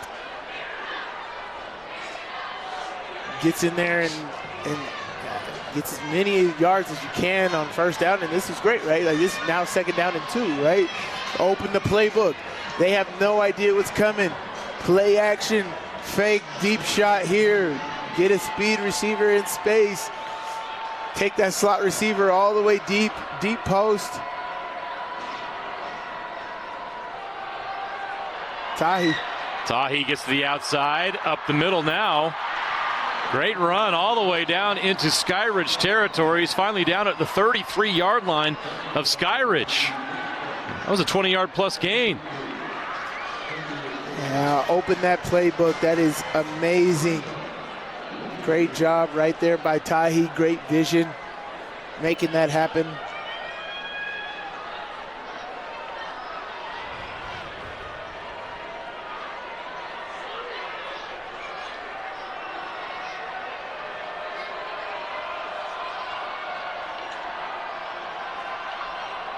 Tahi again up the middle. Another first down to the 21-yard line. And the Knights are marching down the field here to open the second half.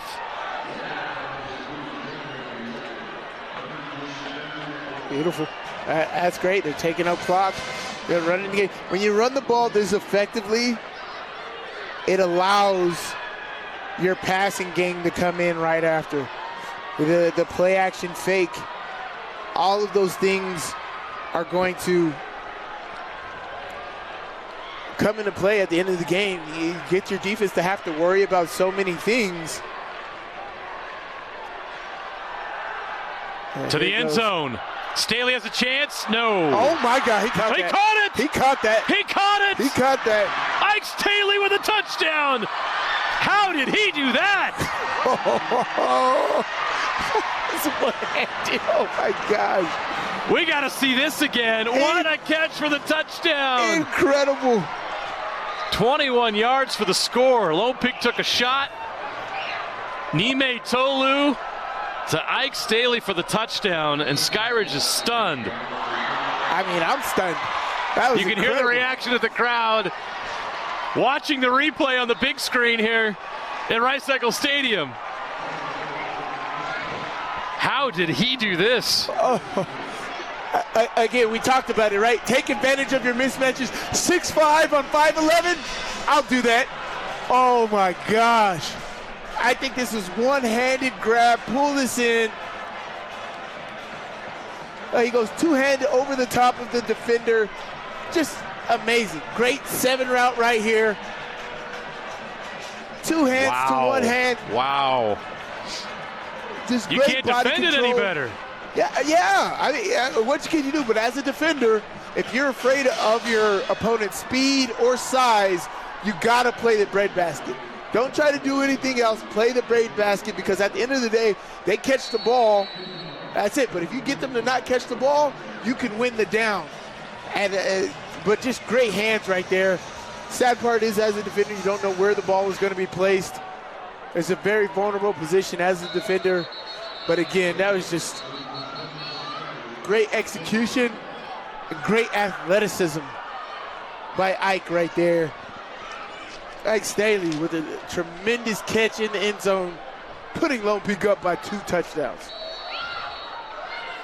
Great job.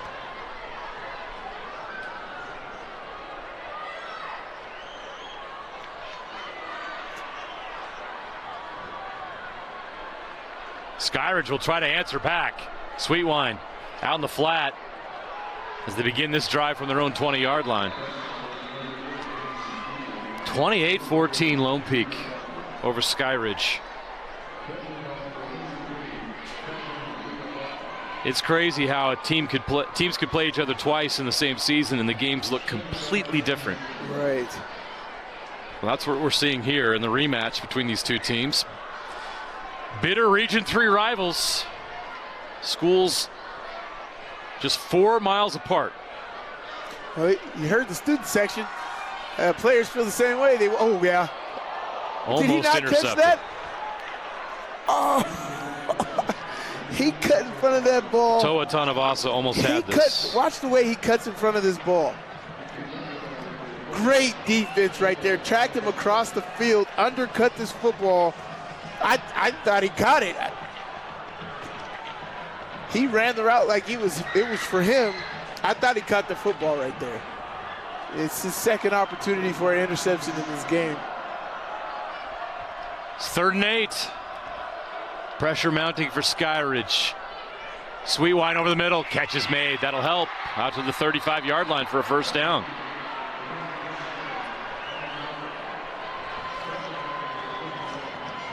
That was Adam Warren again, who had the touchdown in the first half. He hasn't been involved in their offense heavily during the regular season, but he's come alive here. No gain on the first down run. So it'll be 2nd and 10 from the 35.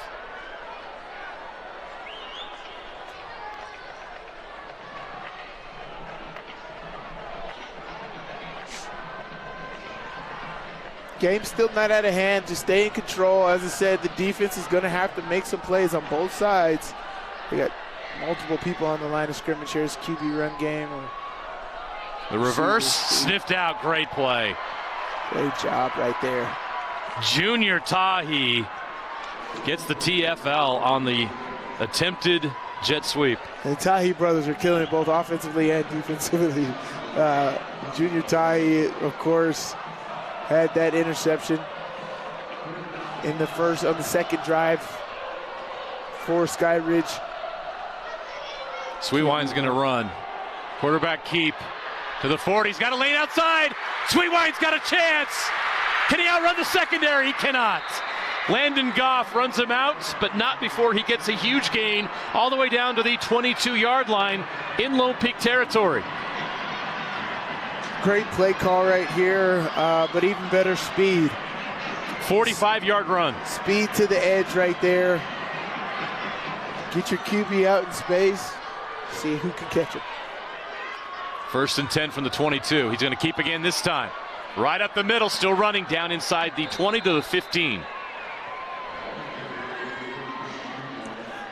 Now I say they hurry up to the line here and get the ball to Zelu.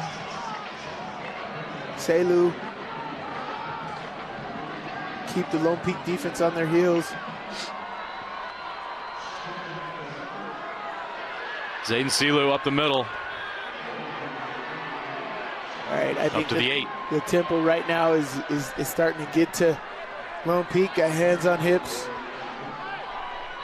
A little tired across the board. 1st and goal from the 8-yard line.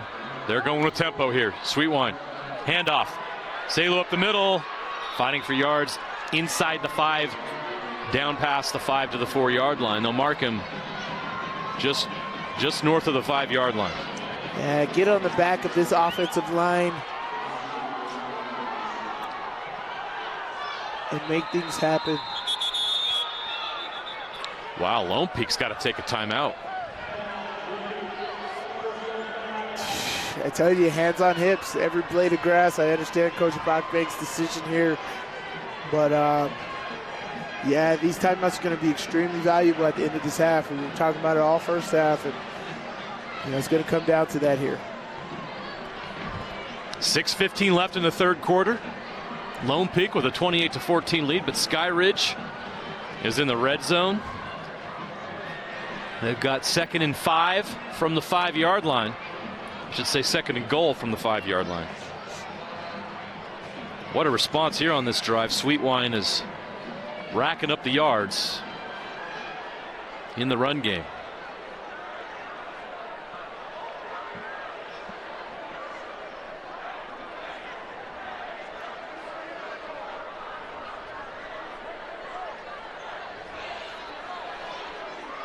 Talented athlete. Sweetwine had 53 yards rushing in the first half. Yeah, he's got that on this two runs in the 2nd quarter or 3rd quarter here. What's crazy in the first half, Sly? Who do you think had more total yards on offense? Lone Peak or Skyridge? I would say Skyridge because their touchdown drives were longer. And with the turnover, it was just a short field for Lone Peak. So I would say Skyridge. Total offense in the first half, Skyridge 229 to 118 for Lone Peak. Lone Peak had 21 points on 118 yards of total offense. Of course, they had the kickoff return. Right. Salu's trying to keep grinding through to the end zone. Did his knee get down? No. His knee was down at the 4. Did they call him down? They called him down at the 1. His Skyridge fans went nuts because they thought he scored. Like you, I thought they got him down a little earlier, but credit to him for fighting. Let's see if he kept his knee off the ground and stayed off the turf. Oh, great effort. He stayed. Great he got effort. his foot under He was short, there. but great effort. They're going to go back to him again, but the whistle blows first. They got a flag. Offside on Lone Peak. That doesn't hurt him. Defense number 0. Half the distance to the goal. Still third down. He moved the ball up an inch. Just make it easier for Skyridge to punch it in here. With that offensive line, there's no excuse for Skyridge at this point. Salu in the backfield with Sweetwine. Another flag. Did he do it again? Yeah, I mean, why not? I'd jump off offsides every single time. It's not going to change much. Encroachment. Defense number 0. Half the distance to the goal. Plays. Still third down. They're not going to give you a touchdown off of me going offsides. So if I could time this up one of these times you don't call it, why not? Why not? Why not? All right, same formation. I'm sure it's the same play. What happened now?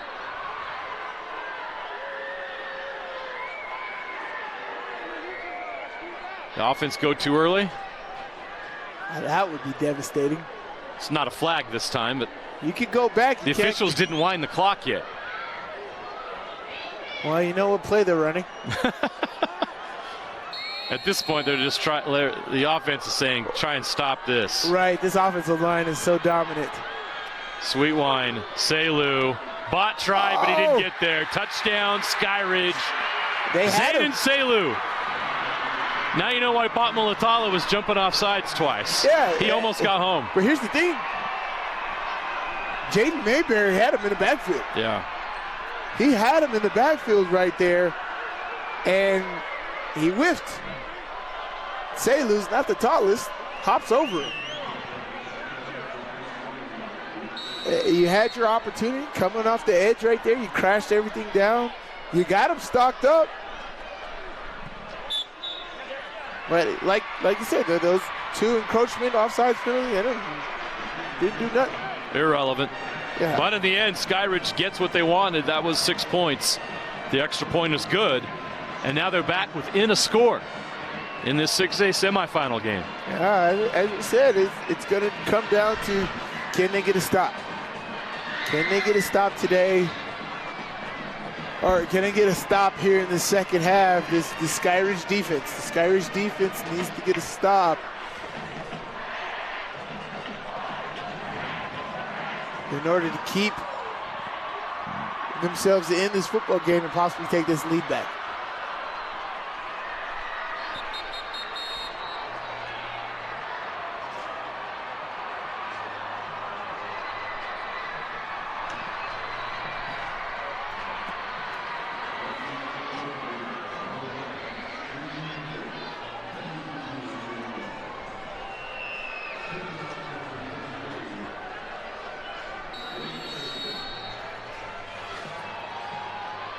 Short kick.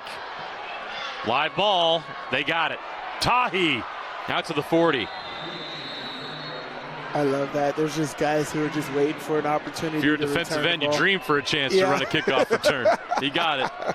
Did pretty good. Got it out the 40-yard line. Oh, yeah. That's where Lone Peak will start this next drive. 5:19 left to play in the third quarter in the 6A semifinal matchup between Lone Peak and Skyridge. It's been a great ball game. How about Skyridge answering there? That was big. Back within a score. Now it's Lone Peak's turn. Ime Tolu back out on the field. At quarterback for Lone Peak. They're going to run. Tahi's got a lot of room to run. Tahi getting to the edge. Into the 40, past the 40 to the 36-yard line. Into Skyridge territory. Sean Tahi. Look at this. This is tough running right here. This is why the RPO game works so well, because you have to respect Tahi in the running game. That right there, 23, 24-yard pickup right there.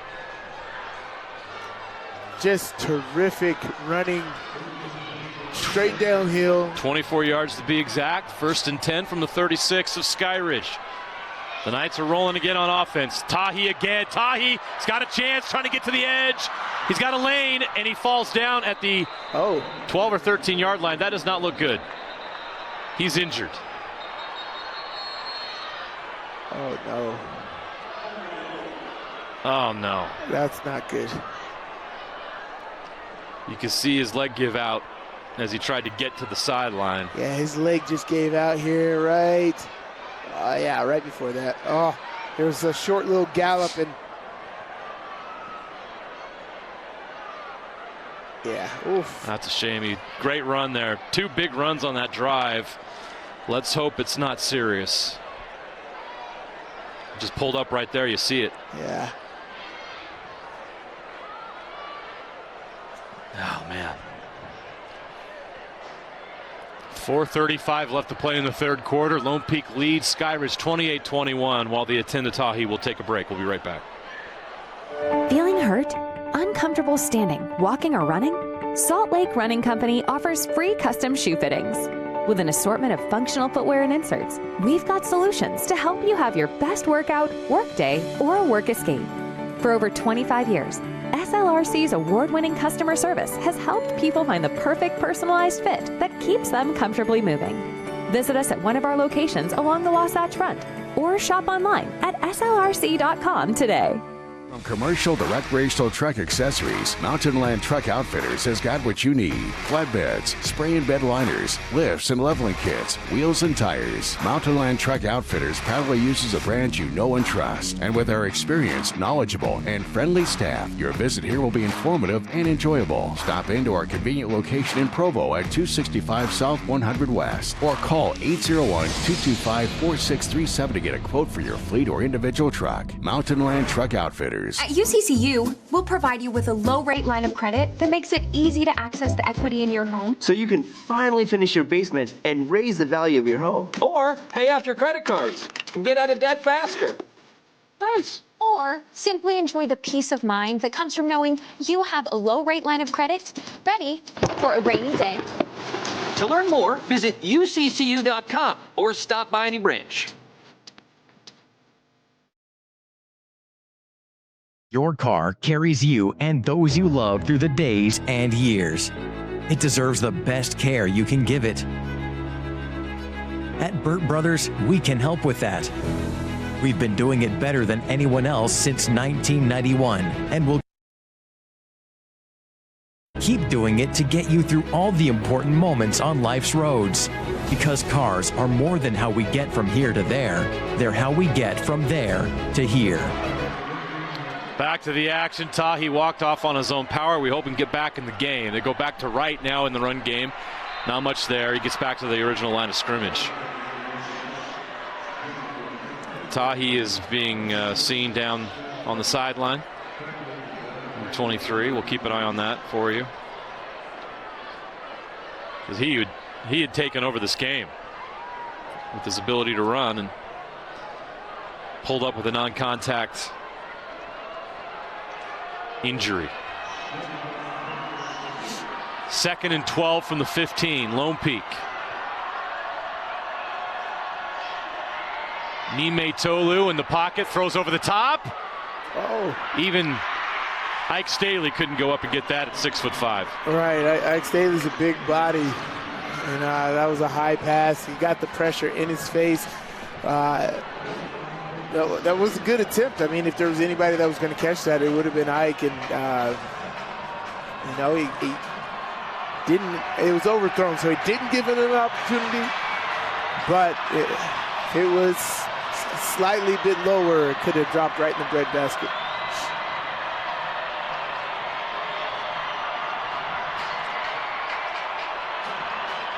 Let's see here.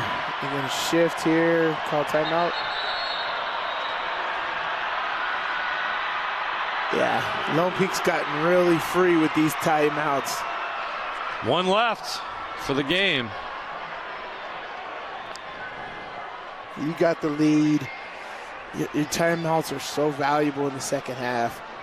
And they've used 2 here in this third quarter.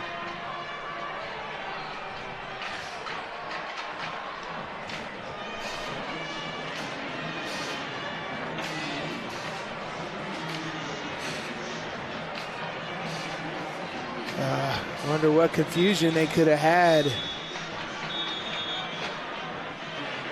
coming out there.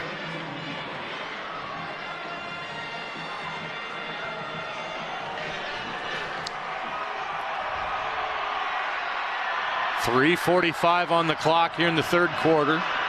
Skyridge 3rd and 12 from the Skyridge 15. Lone Peak with the snap. Nime Tolu. Swing pass, batted down, caught by the lineman. He's not going to get to the sticks, but he'll always have that catch in the state semifinal. Almost had a Piesman. I tell you what, you can never Look out, here comes Sione Moeaki. You can never tell me I can't do that. Sione Moeaki with the first catch of his high school football career. Lone Peak will attempt a field goal. This will be from 32.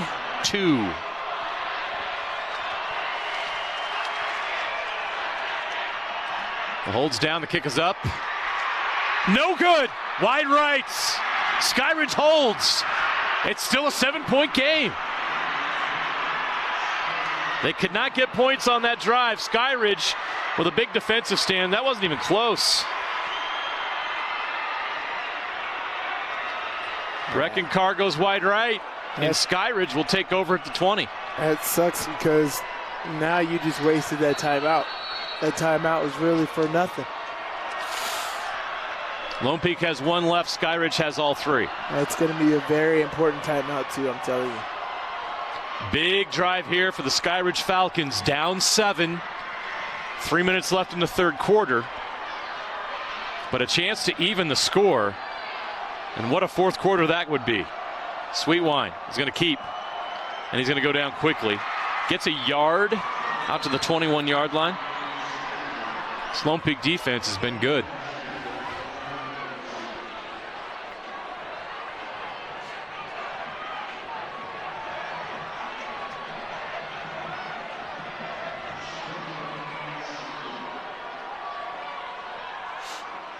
This time he hands off up the middle.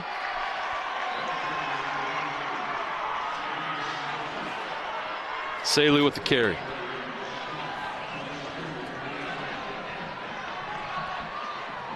See the clock winding, almost 2 minutes left here in the third quarter.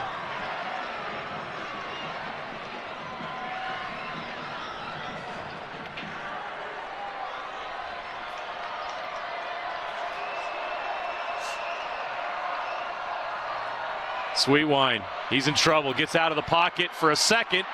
Now he gets out to the right. Somehow avoids the rush, but he's still going to go down for a loss. Well, he gets up to the 25, so he gains 2 yards. But not enough for a first down. So the Lone Peak defense gets the job done. We might not see a score to the end of the fourth quarter. So there's 3 minutes left. You're right, Sly. Things have kind of shifted here. And this the defenses are starting to take hold. These games, oh, that's false start. Yeah, these games happen like that all the time. It'll get tight right here, and then it'll open up those last 3 minutes of the game. You'll see a barrage happen.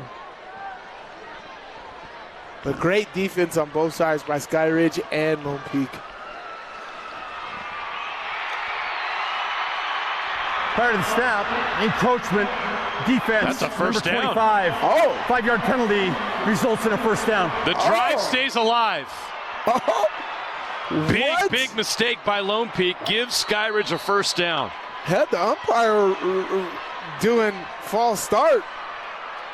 The line judge must have came in and said no, he was drawn offsides or drawn that way. So Selu on the carry, trying to bounce outside, can't quite fight off enough runners or defenders. Goff, you're not running away from that guy. That guy is. Goff's been all over the place tonight. Yeah, he is. What a game for him already. And we still got a quarter to go. Under a minute left, third quarter.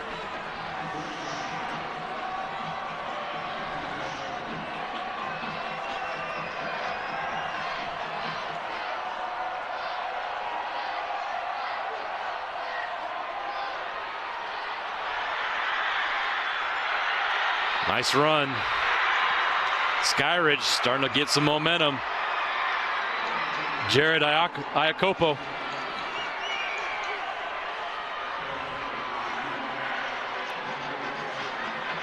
Great job right there.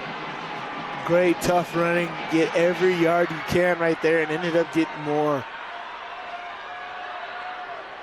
It all starts with effort. Will that be the last play of the quarter?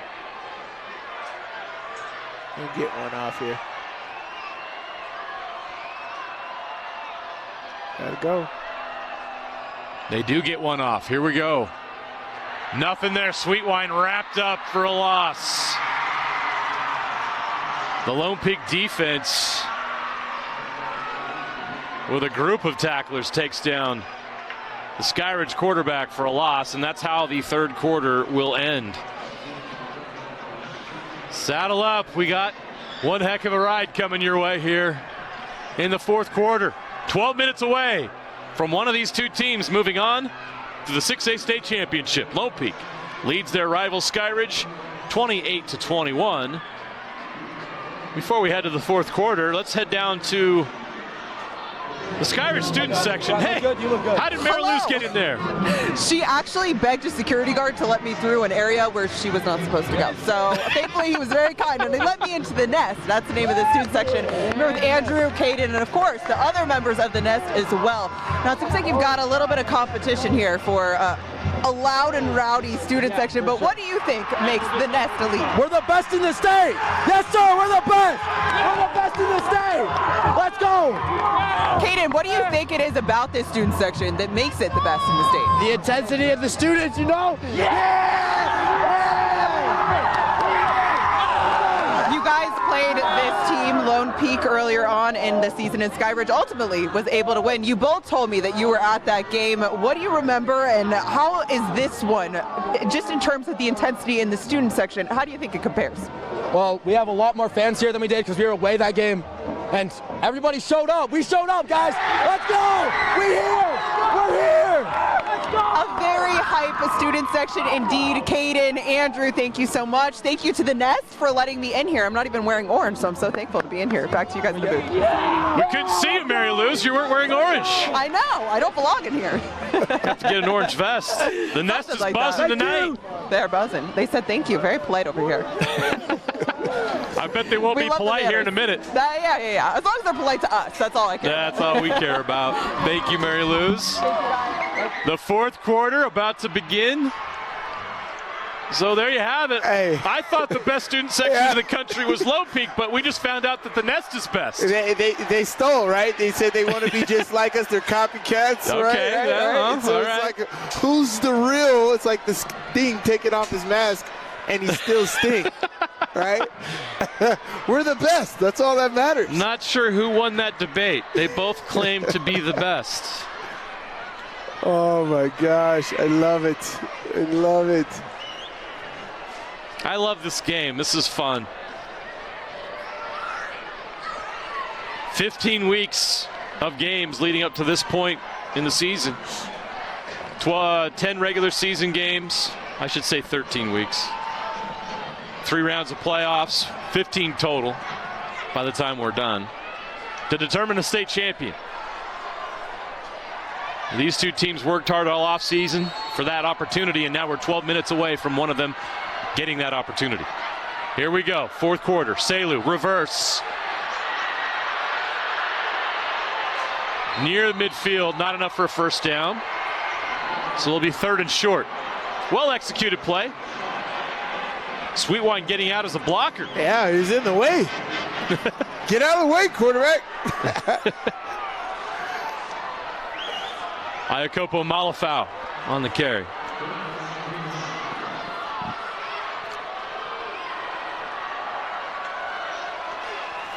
Sweetwine will keep. Can he get to the sticks? He's short.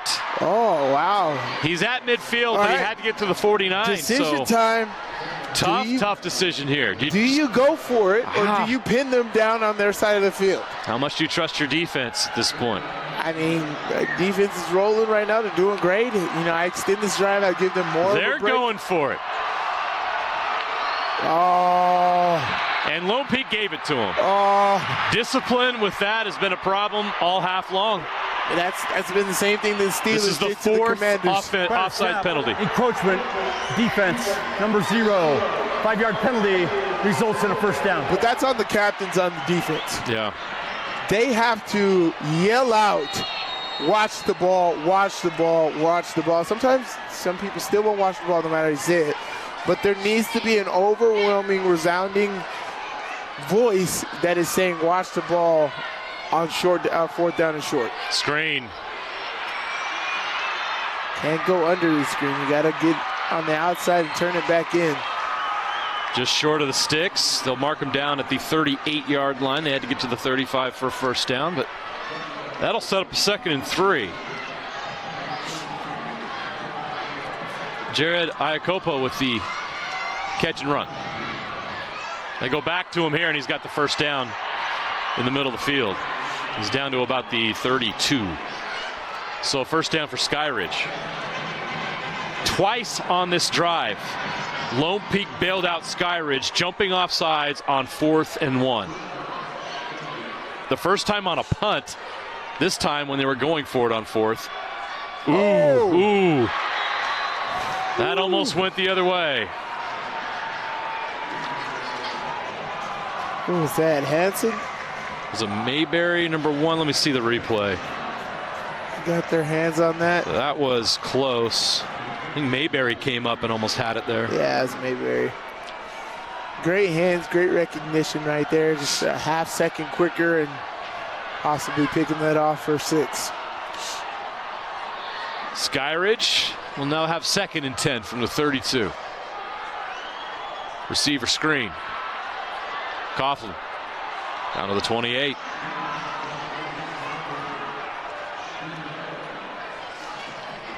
Great pursuit right there.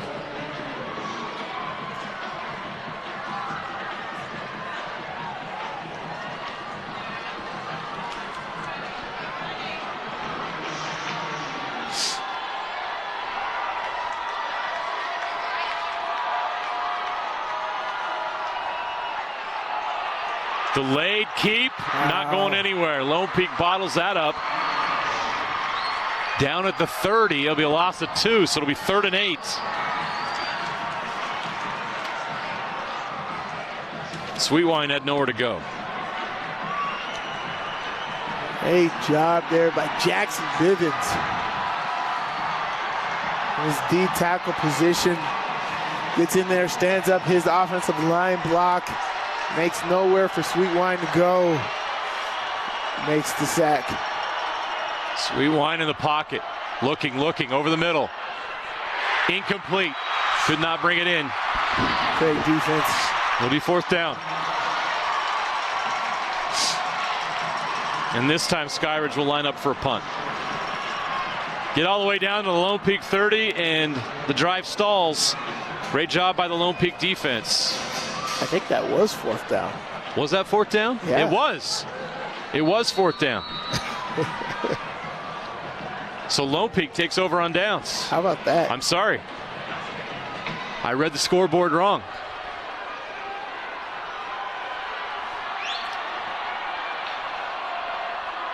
Nime Tolu hands it off.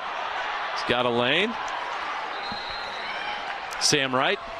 Tahi is out of the game with an injury. They took his helmet away. That's a big loss for Lone Peak. Sean Tahi was starting to pile up the yards in the run game and then had that non-contact injury.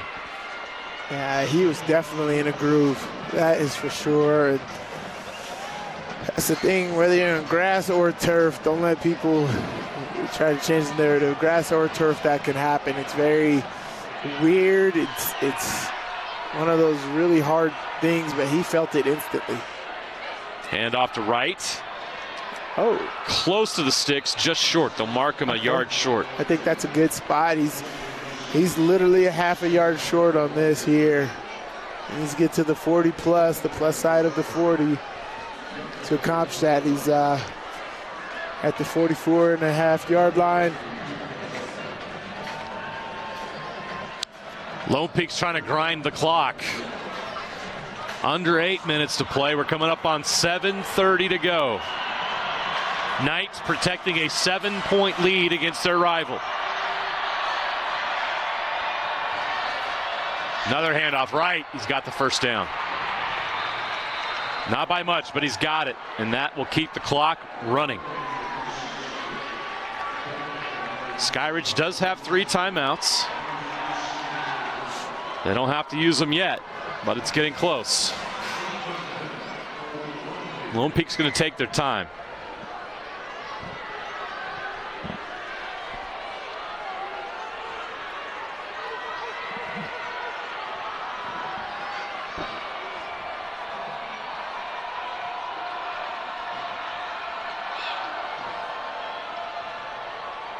Right, just up the middle, about 2 or 3 yards. They'll mark him at the 42, so we got 2 yards on the carry. They keep that clock running. Skyridge will let it run for now. Under 7 minutes to play.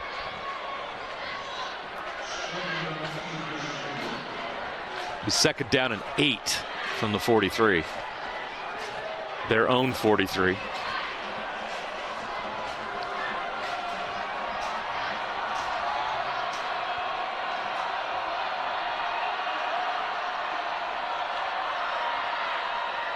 Nimai Tolu will pass, caught. Staley again. What a game he's had.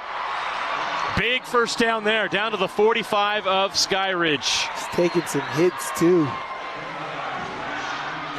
Big body. Oh. Gotta be fearless going over the middle. Great job there by Egg Staley.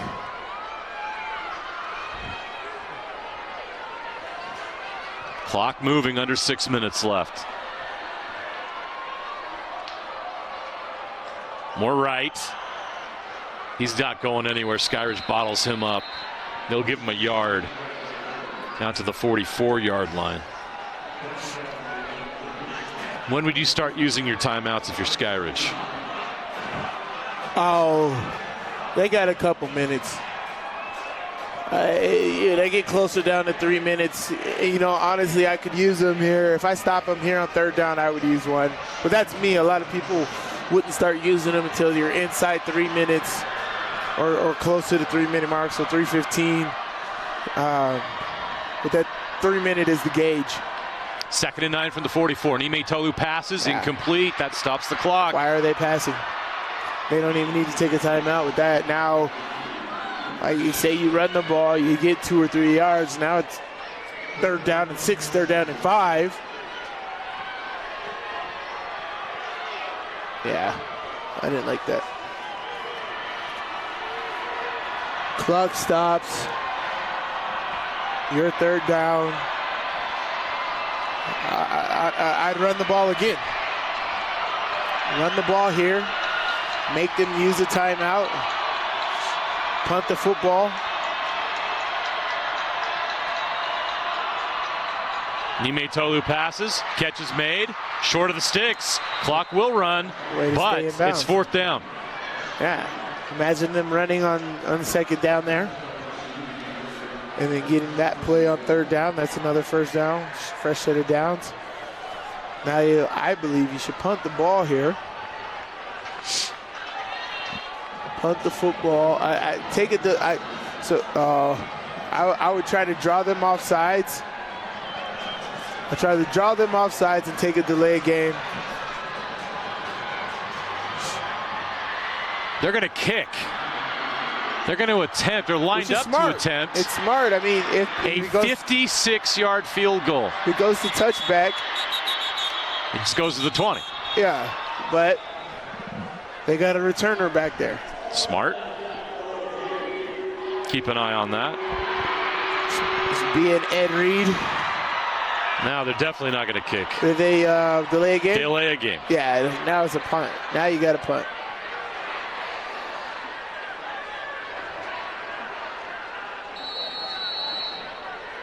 So Skyridge will get the ball back. Good job by their defense. They bend, but they don't break.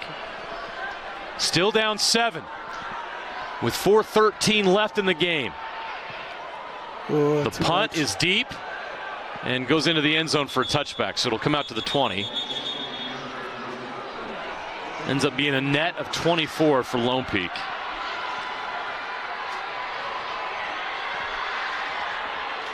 Skyridge gets their chance. And this is still a ball game. 4:06 left. The Falcons need 7 to stay alive. Yeah, here's the thing. Skyridge could go down here. They could score, depending on how quickly they score. Lone Peak could get the ball back with 1 timeout. Should be 2 at least. They used that timeout in that 3rd quarter. That was unnecessary.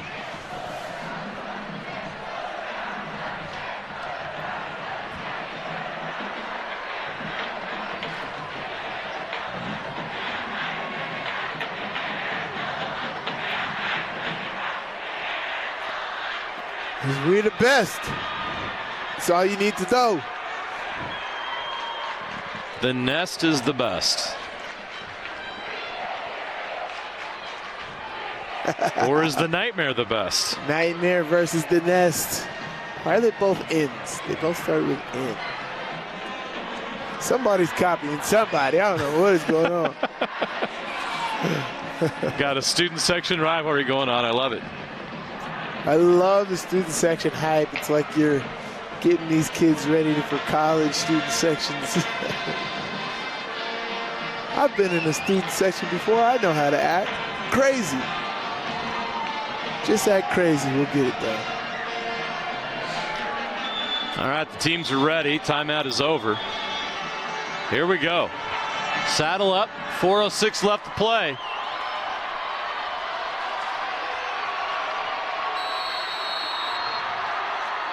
Game on the line right here. Skyridge needs 7 to stay alive. They got to go 80 in 4:06. Sweet Wine.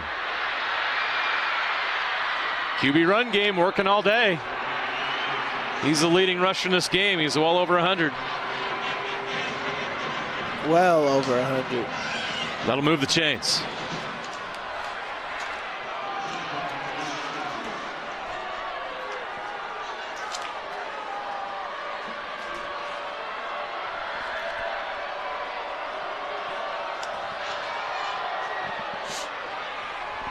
Selu isn't getting anything on that. Keep him in bounds. Keep draining that clock.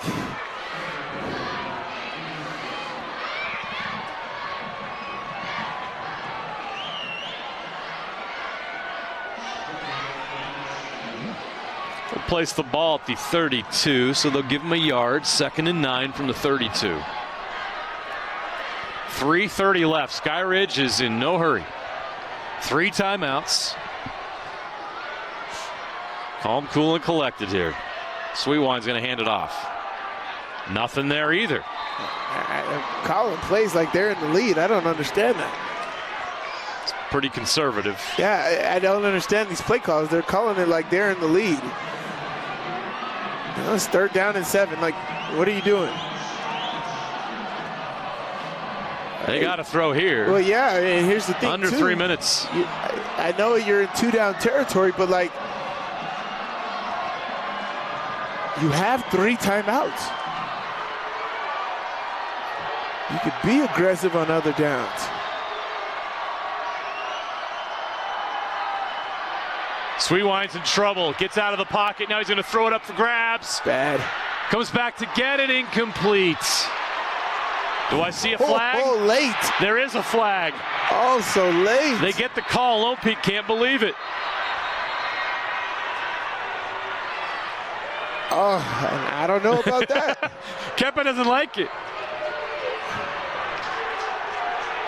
Of course he doesn't. Let's hear the call.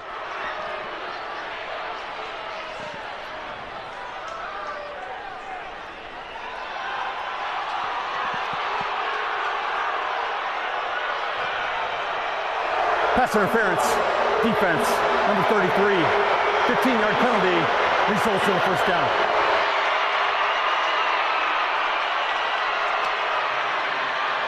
Sweetwine was in a whole lot of trouble. Let's see. And somehow they end up getting 15 yards on the penalty out of this. Yeah, that was kind of a mess. I don't even know what to say. Bailout. All right, back to the action. Selu, no. Sweetwine dropped it, put it on the turf. He loses a yard.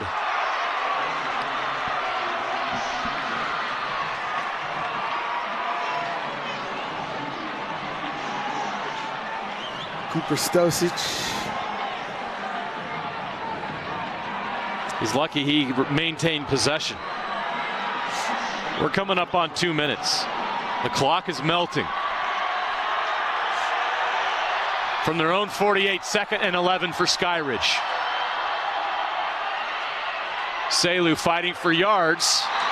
Up to the 49, he crosses midfield, but more important than that, the clock runs. We're at 1:45.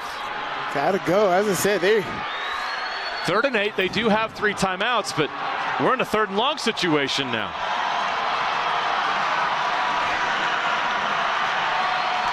"90 seconds left in the game. You got 3 timeouts. Go, do something. Lone Peak looks like they might bring some pressure. You know, Sweetwine is in trouble. Ball's loose. Ball's on the turf. Who's got it? Lone Peak gets it done. The Knights get home. And they take over possession.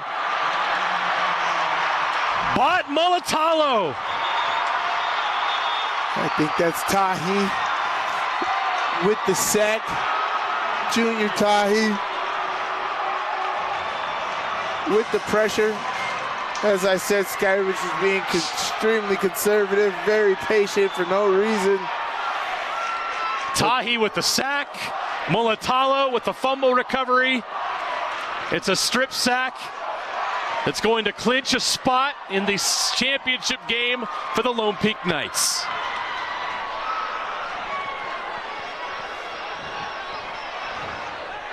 Wow. Just great job by Tahi. He's actually, a couple people had blocked him, but they were off blockers, i.e. your tight end and your running back. They had no idea what to do with a big body like that, and you know, he kind of rope-a-doped them. He slow played them and then accelerated on the edge, and they could not handle that. And he gets to Sweetwine very easily. Great job by Tahi right there. That's way better than a punt or even an incomplete pass. They're on the 38, 37, 38 yard line. Skyridge does have all 3 timeouts.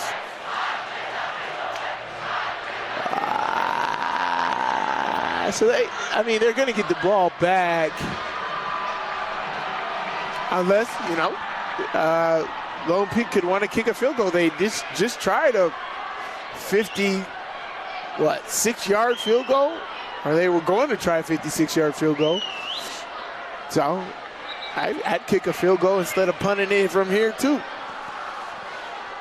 Opportunity to go up by 10 or you give them a touchback. So Skyridge is going to be right inside the QB's ear. Or the referee's ear. Justin Him's going to be right inside the referee's ear. 1st and 10 from the 38. Skyridge does have all 3 timeouts. Right, take it down quickly. They'll take one here, so Skyridge calls timeout with 1:10 left.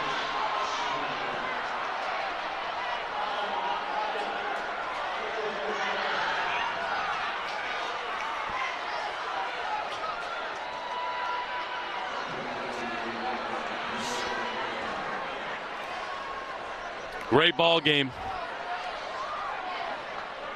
And you look at statistically, it's pretty even. Yeah. What's the gap in this game? You could probably look at the special teams and the kickoff return by Landon Goff as being the difference. Lone Peak got a one-handed touchdown catch from Mike Staley. They get the strip sack from Junior Tahi. There was a lot of key plays. Interception by Tahi. In this game for Lone Peak. Interception by Landon Goff that are key in this game. So If you look at Lone Peak right now and they're able to hold on, you look at those plays as being the difference. This is a fight to the end. Lone Peak, if this holds, just made one more play. But we're not done. 1:10 left. Skyridge still has 2 timeouts. It's 2nd and 10 from the 38.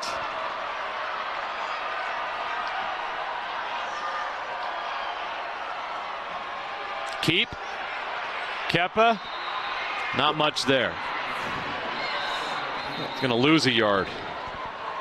Skyridge takes a 2nd timeout. How about my guy, Iakopo Malafau? I tell you, there's a guy hyped up and ready to go. That is the guy.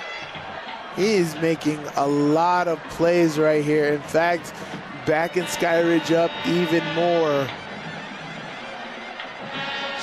And making it less of an advantage. So I'm just like, they got to block him. That's what they need to do, but it's not looking like they want to. But he is making some plays and being able to get Skyridge the ball back. Does not want the season to end. I'm with you, fella. 3rd and 12. Lone Peak can end this game with a 1st down. Skyridge gets a stop. They have one more timeout to stop the clock, and they could force a punt. Big play here. Nime Tolu hands it off to Wright. Wright trying to get to the sticks. He's there. He got it. 1st down. Stayed in bounds. That's the ball game. Skyridge will call one final timeout. But Lone Peak can take a knee. That is great. Yeah, he stayed in bounds. So they'll set the... Well, no, timeout Skyridge.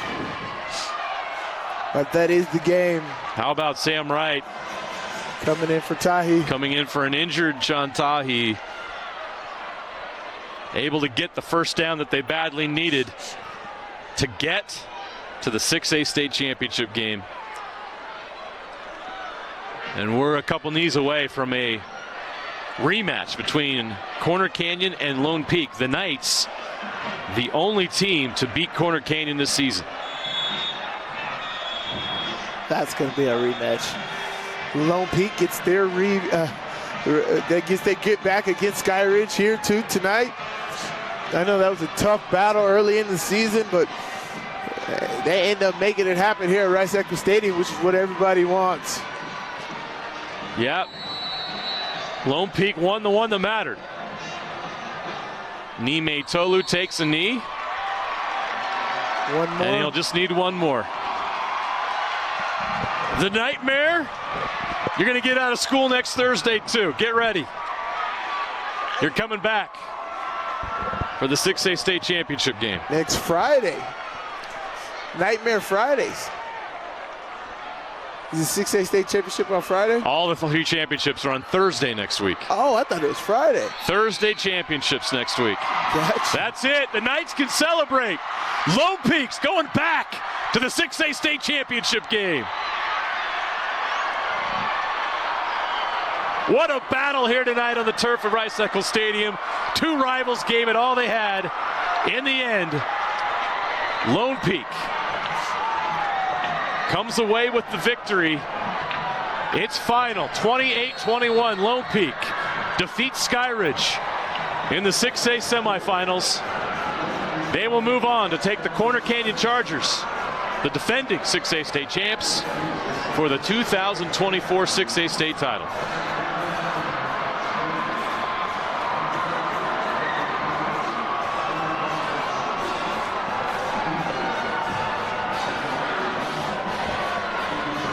Wow.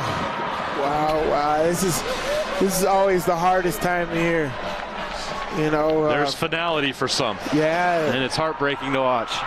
It's the statement that you hate. You know, there always has to be a winner and a loser. And that's just the worst. It's terrible. But both teams played extremely hard, played extremely great all the way to the end. Beautiful game today. I mean, hey, look. 7-7 second half. Yeah. Right. And both teams They have nothing to be ashamed of. No. They left it all out there tonight. As we mentioned, just a couple more plays made by Lone Peak. They're deserving. They're heading to the title game. Skyridge had a great season, just 2 losses. Death Taxes and Skyridge in the semifinals. They've made it a tradition. Yes. Them and Corner Canyon is a constant here on this playing field. Now, because of a mixed extra point, it'll be Corner Canyon and Lone Peak. Corner Canyon's only loss on the season, as you mentioned.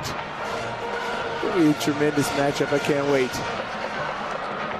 As you said, this Lone Peak team looks solid, very fast. Nimatolu looks extremely confident. Being able to play in the 6A state championship is the reason why he transferred here. Very excited for this game next week.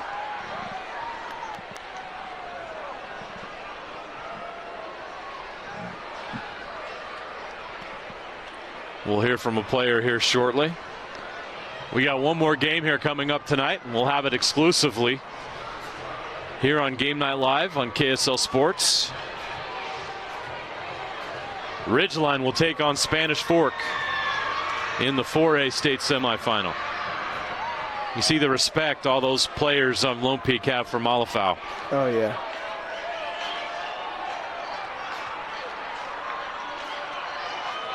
How often do you see this?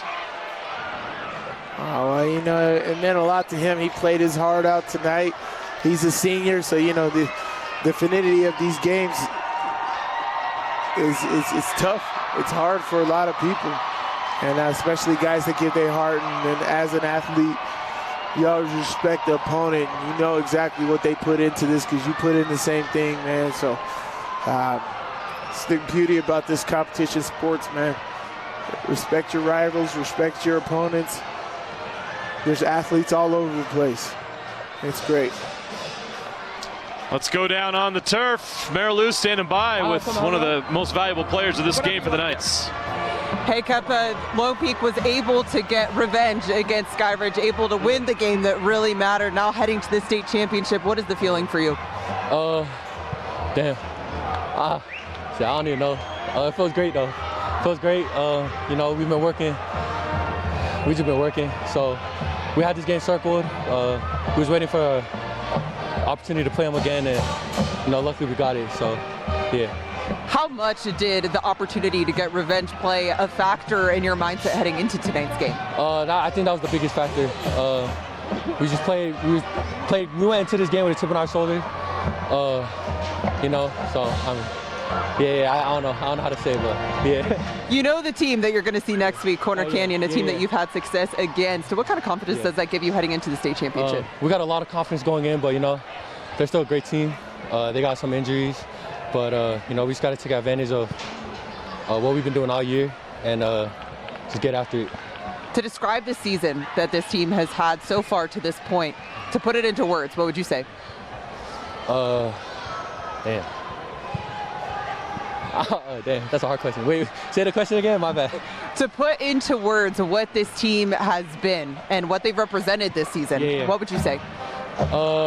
We just kept our head down and worked. That's all. We just kept working. And we just kept working. After wins, after losses, no matter what, we just working.